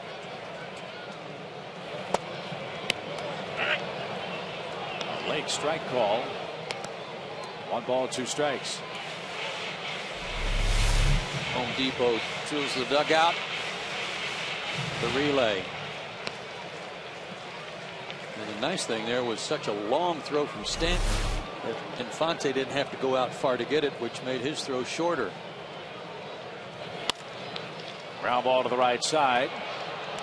One at second. Bobbled and dropped by Reyes on the transfer. They'll call Hinsky out. And Pasternaky safely aboard with 2 outs.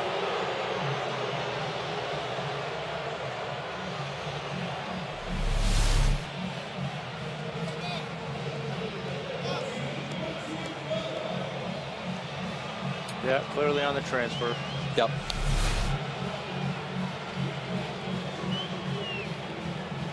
Going back to that relay, the other thing that Omar did really well on that was kind of position his body where he was able to come around and field the ball in a position to where he was catching and turning, getting all his momentum going in one direction, and fired a strong throw to third.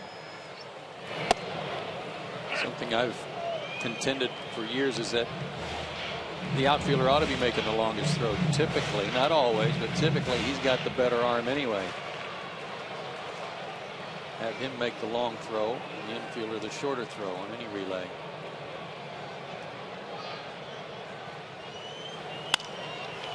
Out of play, foul to the right side. 0-2 for Prado. Yeah, every now and then there'll be an exception to the rule. I know when I play with Reyes, I know a lot of times that was the plan on plays like that.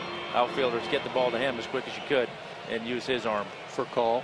For call, same way. Yeah.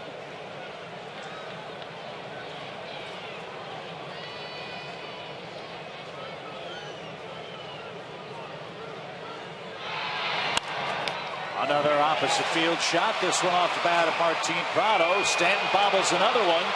And heading for third is Pasternaky. First and third with 2 outs.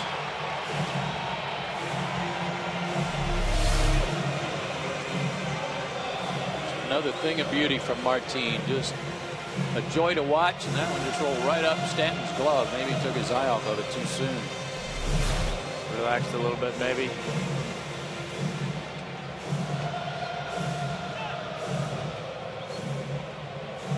It's already his 5th error in right field. Now John Buck out to the mound. They have Randy Choate loosening in the bullpen. You've got Freeman in the batter's box. Ugla on deck. I would rather Stanton handle that ball cleanly and not made the play he made on Jason Hayward. That would have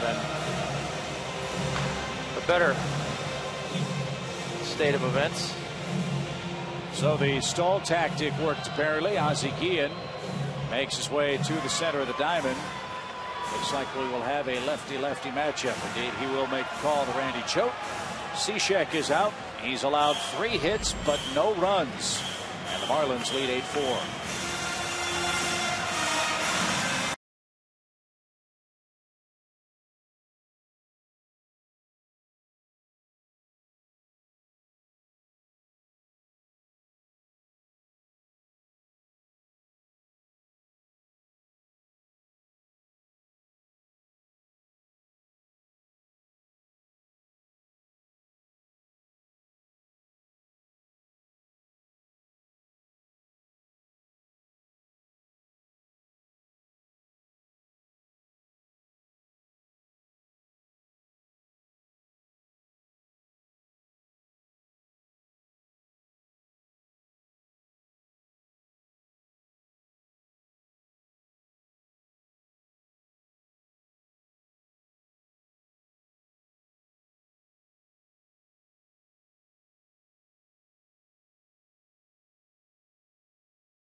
Marlins have the lead.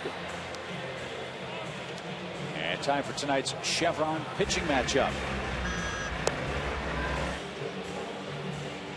tomorrow afternoon. Brandon Beachy was trying to stay hot. 4-1. An outstanding ERA against Ricky Nolasco, a guy the Braves have had some luck against in the past. Maybe tomorrow will be the same. 4-1. Randy Choate on the mound, though. He's got it working this year. Kind of a left-handed specialist. See that ERA. Left-handers this year, 1 for 23 against him. The Braves have got a guy up there right now. Not too shabby a left-handed hitter. Freddie came in hitting .291 against lefties. He's 0 for 2 against Burley, but did drive in the game's first run. One thing about this Braves ball club, they do not quit. They've got a great shot tonight. Still a lot of time left in this game. We're in the 7th, down 4 runs. And Freeman hits the first pitch to left. Peterson is there, and that retires the side. Braves get 3 hits, can't score their 5th run. Choate puts out the fire, and the Marlins still lead 8-4.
A look at tonight's Blimpie game summary. Another short outing for Mike Minor. Braves trying to come back, cover up those 6 runs. Mark Burley, beneficiary of all those runs early. Wasn't there a little comeback? There was three M's on there last time we did this, so now there's only 2. And another AT call to the bullpen. This one answered by Chad Durbin. We'll have the bottom part of the Marlins order coming up. He pitched in the first game of the Cincinnati series, the first game back from the road trip. Worked the 3rd of an inning. Got the Braves out of a jam. And his ERA high, but slowly coming down. Hasn't given up any runs in any of his last 3 outings. That's a bad thing for a reliever. You have a bad one early. That ERA looks ugly for a while.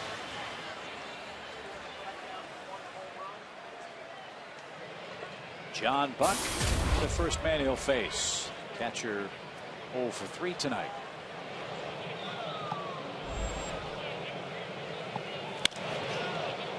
He swings the first pitch.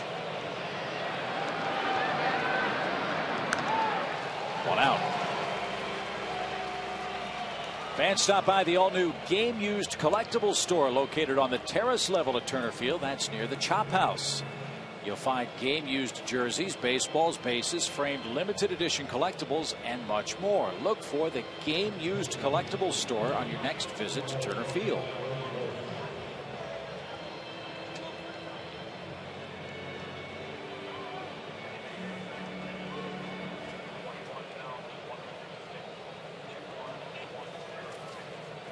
Logan Morrison pinch hits.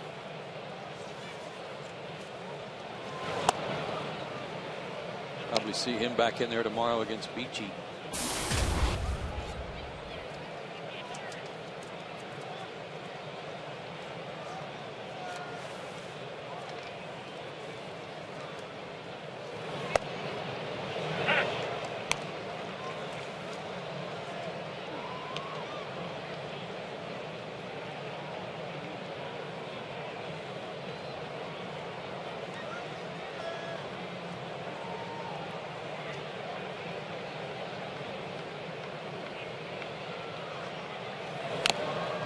Out straight back.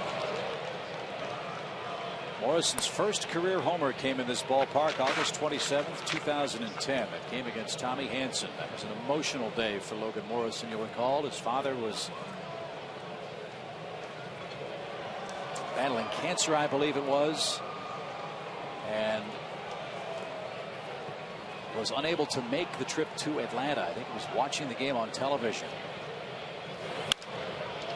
And Morrison just raced around the bases, able to share that moment with his family, with his father in particular. He's a good ball player and he can hit. First baseman by trade, forced to play the outfield with the Marlins with Gabby Sanchez at first.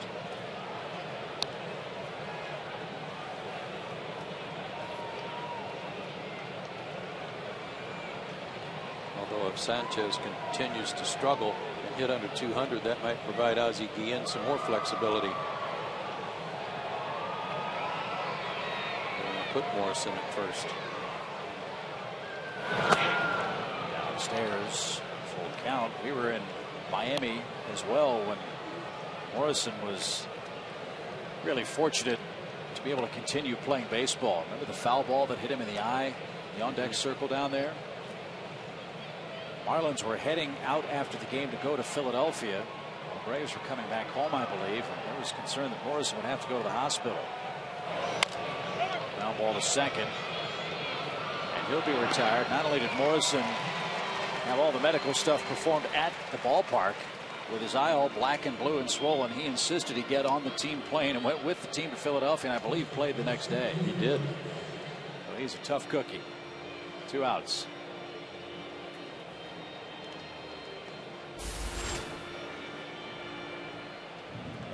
Mujica will be the next Marlins pitcher. He'll come on in the 8th inning with the middle of the Braves order due. Here's Reyes. Ball 1. One of the frustrating things about not getting at least 1 run there in the 7th, one they should have gotten, is that if there's anything in disarray for the Marlins, it's the end of their bullpen. But the way Heath Bell's pitched.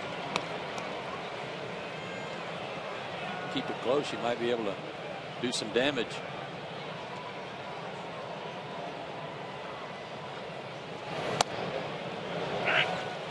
1-2. Reyes has singled, scored, and that run scored came on a steal of home. Marlins had a double steal working, and Reyes is down on strikes in the 8th inning. Durbin works a perfect frame. Dan Uggla goes to work. Mujica coming on for the Marlins.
in their final 2 innings of the ball game. And here's a look at our Jamison Inn upcoming schedule. One more game here on the homestand, and the Braves then head down south to take on the very good Tampa Bay Rays, who have, I think, the best record in baseball at home. Big game, James Shields against Tommy Hanson, and Delgado and Hudson for the Braves. That Sunday matchup on Sports South, Hudson and Price, that'll be a dandy.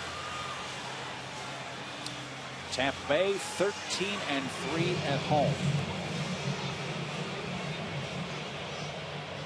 As you see, Edward Mujica, 2 losses. This is his 19th game. Only team in baseball with more home wins than the Tampa Bay Rays is the Dodgers.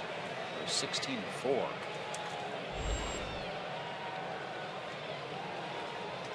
Two-hit night for Dan, including a 6th inning RBI single.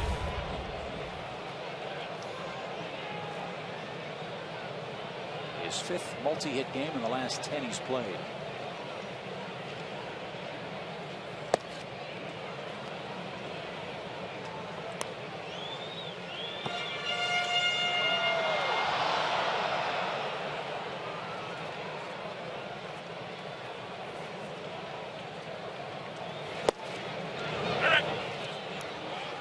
Guy came from the Padres, good acquisition, big arm, but like Heath Bell, his problem's nowhere near as bad as Heath Bell's, but he's scuffled a little bit here in the first 6 weeks too.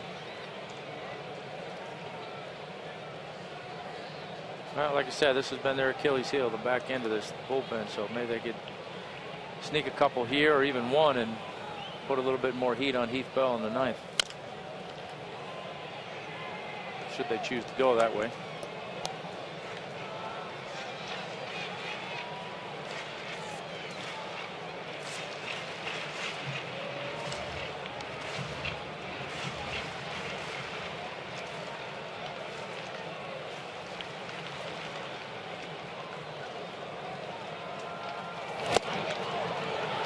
Dan is down on strikes.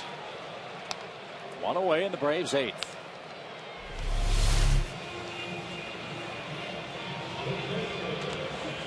Good live fastball to the outside part of the plate.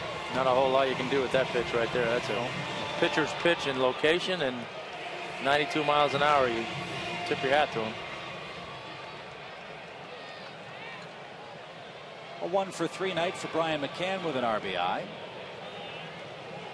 Braves tagged Mark Burley for 4 runs in 6 innings this evening. Mike Minor started for the Braves. 6 runs, 6 hits, and 4 2/3 of work. Those were your starting pitchers. Now it's a battle of the bullpens with the Marlins up 8-4.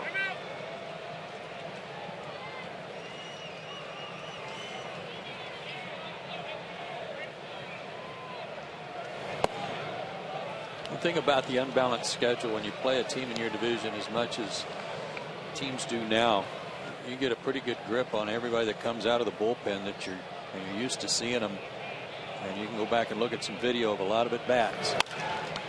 Ground ball up the middle, and Fonte can't get that. First career hit for McCann against Edward Mujica. Matt Diaz now stands in. Matty 2 for 4. One of those hits a homer against the Marlins reliever. But for example, Dan Uggla, facing his former team last year for the first time, got 5 at bats against Mujica. He's now 0 for 6, but he's seen him a lot.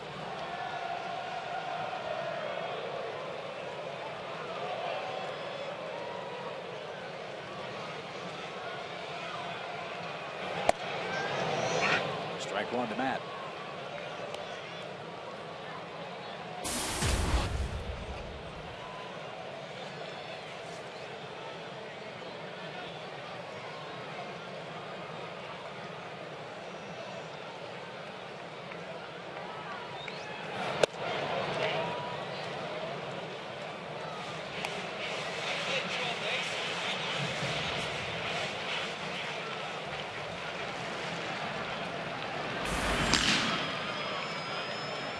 Hernandez getting ready.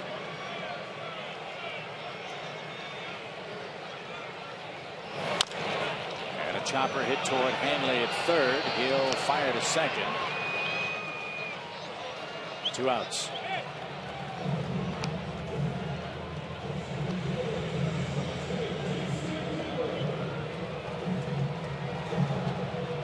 Jason Hayward had the big at bat of the ball game, I think, from the Braves' perspective tonight. Early was in front by a 3-1 score. Braves had 2 outs in the 4th inning, had runners in second and third, and he hit a bullet to right field. And Giancarlo Stanton made a great catch. If he doesn't make it, the game at that point would have been tied, and who knows what would happen after that.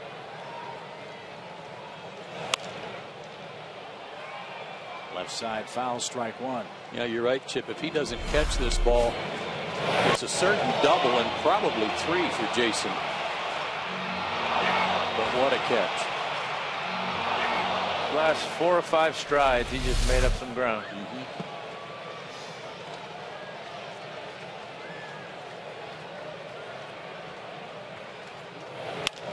Up the middle and speared by Mujica. Braves are out of luck in the 8th inning. We head to the 9th.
Tom Glavine, Tom Hart, I'm Chip Carey. We are through 8 innings tonight, and the Marlins lead by an 8-4 score. One more AT call to the bullpen. This one answered by Livan Hernandez.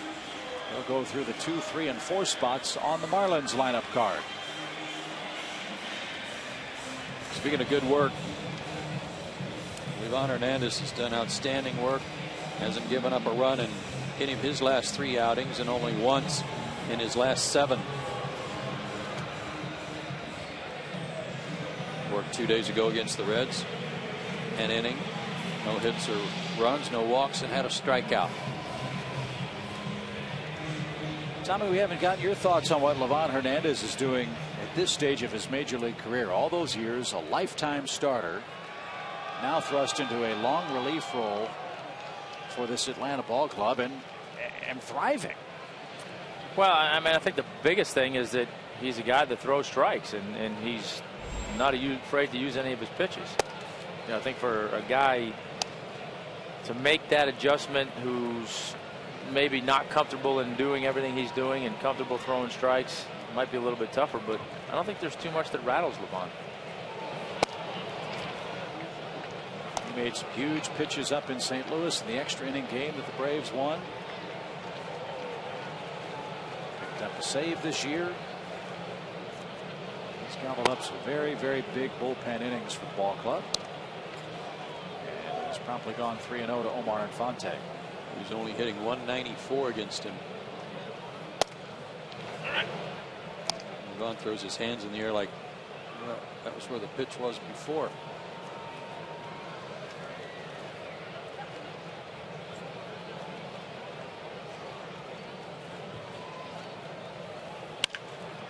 Deep short. Pasternicki, good play. Long throw, scoop. Freddie couldn't hang on. So fresh off a 4-hit game yesterday, Omar Infante has 3 tonight. Hit sharply, too. Nice play by Tyler out on the grass. But a tough hop to handle for Freddie Freeman. And if he threw it about a foot further to where it was more of a short hop, Freddie got a little bit better chance to make that scoop. Yeah, AstroTurf, like Concepcion used to do in Cincinnati all the time. Well, he'll have his chance in a day or two. Yes, he will.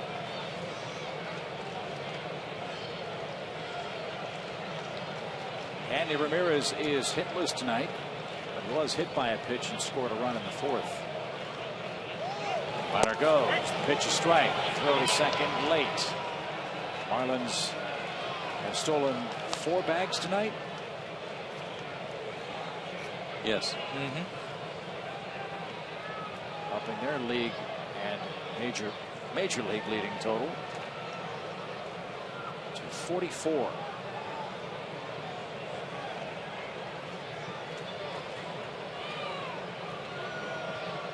Two steals for Infante tonight. RBI chance for Ramirez.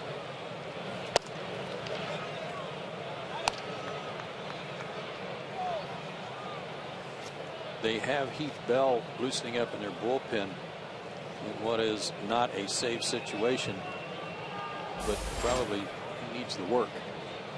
Try to get some things ironed out.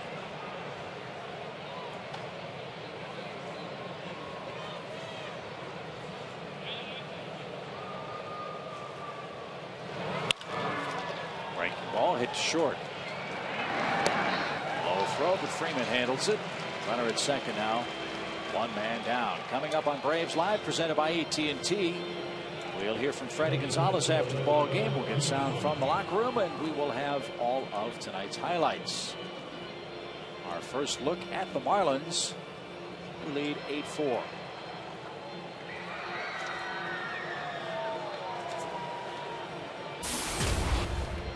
Brian Peterson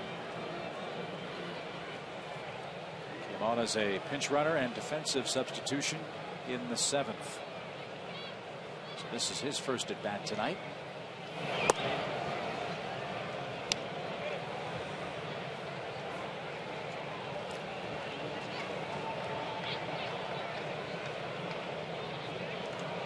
He's an original Marlin, drafted in the 4th round in 2007.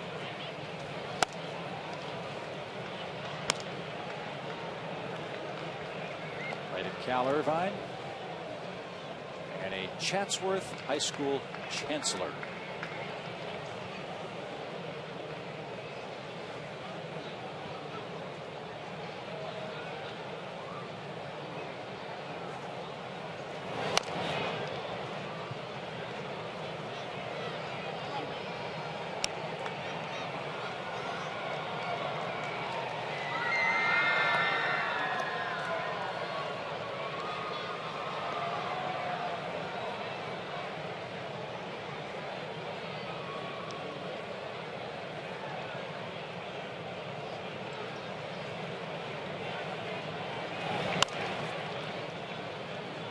Foul at first. 2 balls, 2 strikes.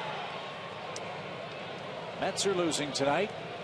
Washington's winning tonight. They're home with the Pirates. Phillies and Cubs are tied midway through at Wrigley Field. Matt Garza is pitching for Chicago tonight.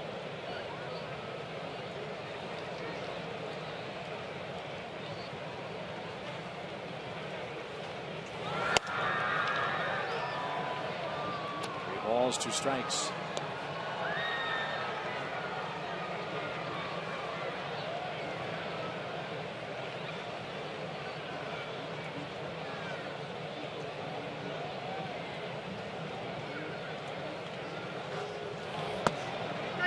Inside corner. Peterson caught looking. He thought it was inside.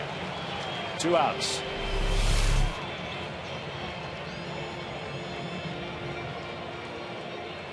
throw that knee in there and make it look like it was inside, but it came back enough to give Rob Drake a chance to ring him up.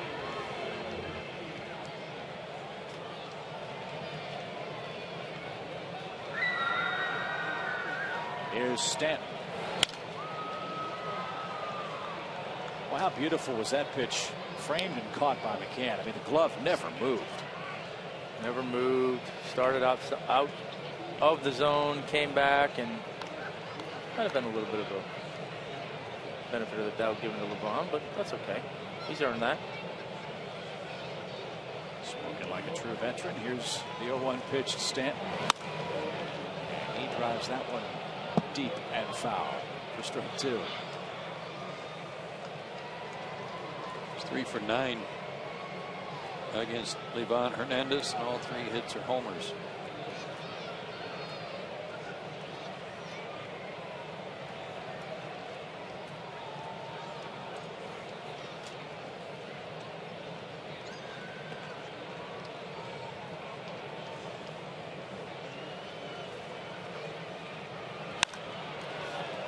Mile-high fly ball again. He's trying to hit a 4th one out tonight.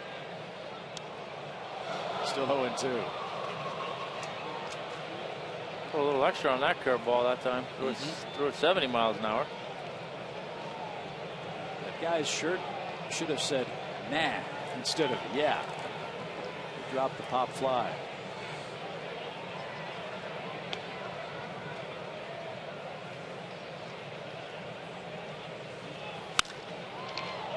In the air to center. Hayward broke back. Now has to come charging in, and he makes the play.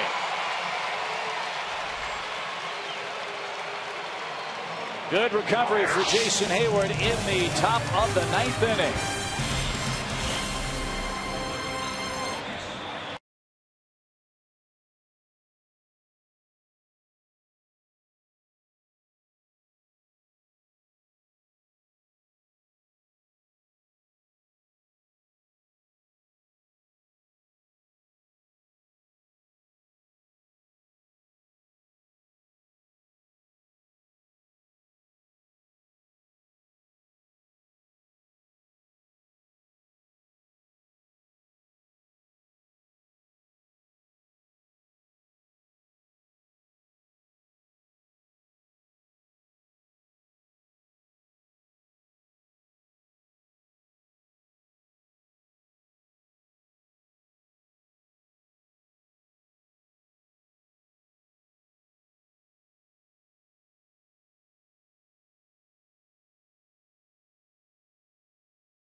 Time for tonight's Toyota play of the game, and it involved a nice relay by the Marlins.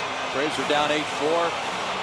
Juan Francisco had doubled into the corner, tried to stretch it into a triple, and a good relay from Stanton to Infante to Ramirez gets Francisco.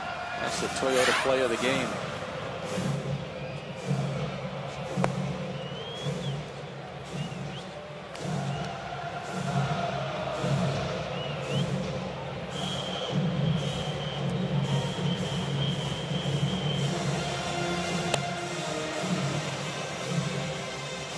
Heath Bell goes to work.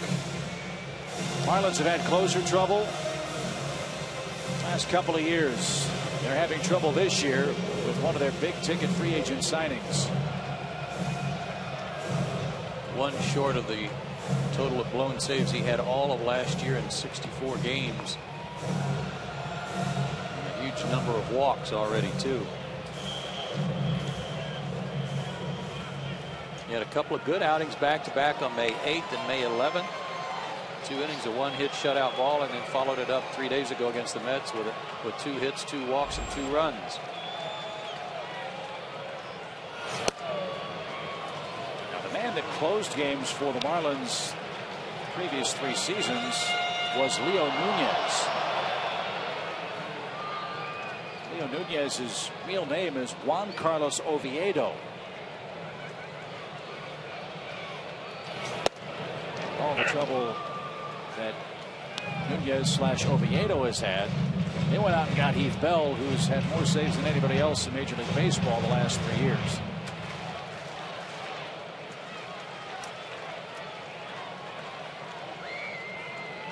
One ball, 1 strike to Francisco. He looks at strike 2.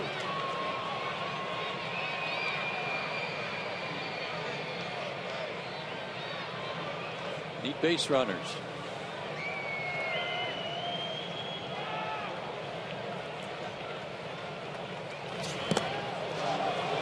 And Juan went around and is struck out.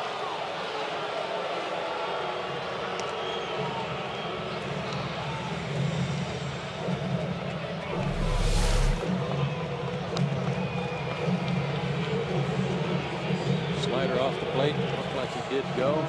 Nothing wrong with those 3 pitches. Two fastballs at 94 and a nasty slider. Braves have a full complement of bench players tonight. Michael Bourne gets in the game in the 9th inning.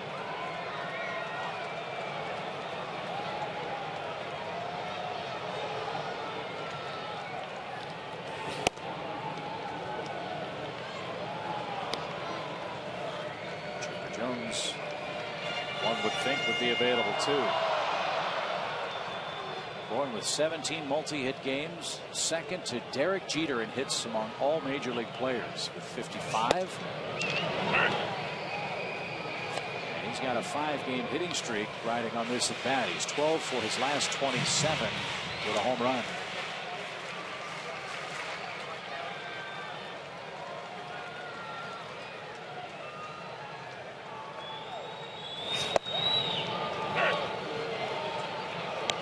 Spotting it tonight.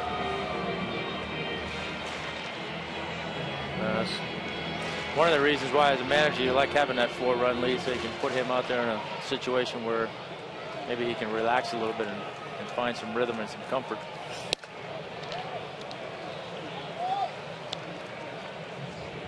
Was Bell with you in New York, Tommy? Was he there, or was he gone? He was, yes. He was there.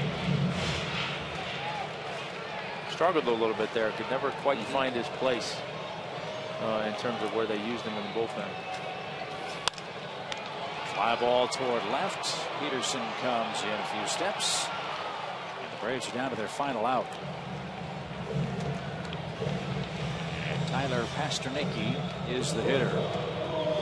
This game started offensively in great shape for the Braves. The first 2 hitters reached. Pasternaky singled. Martin Prado doubled against Mark Burley. Looked like Braves were going to put up a big crooked number in the opening inning. They scored the first run of the game. Marlins with 3 in the 4th, 3 in the 5th, 2 in the 7th. That built an 8-4 lead with 1 out left in the 9th. Well, those 2 in the 7th, the 2-run homer by Giancarlo Stanton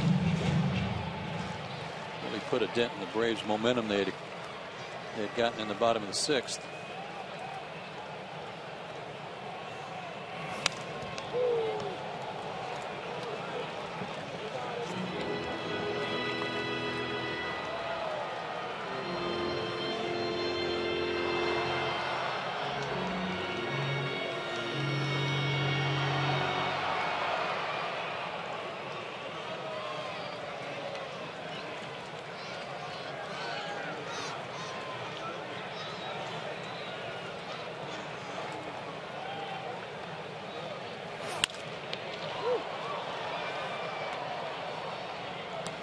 Tyler's still alive. No balls, 2 strikes. Yeah, Tyler go to work on his take 2 and go to right swing right now and to stay alive.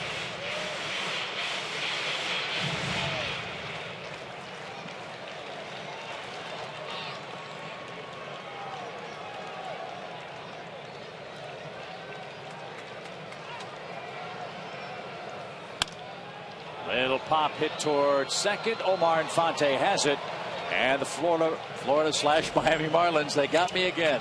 The Miami Marlins beat the Braves in game 1 of the series. Tonight's final score, 8-4. Coming up next, it's Braves Live presented by AT So stick around for player interviews, Freddie Gonzalez sound, and all of tonight's highlights for Joe Simpson, Tom Glavine, and Tom Hart. I'm Chip Carey. Stay tuned for Braves Live. It's coming up after this short break.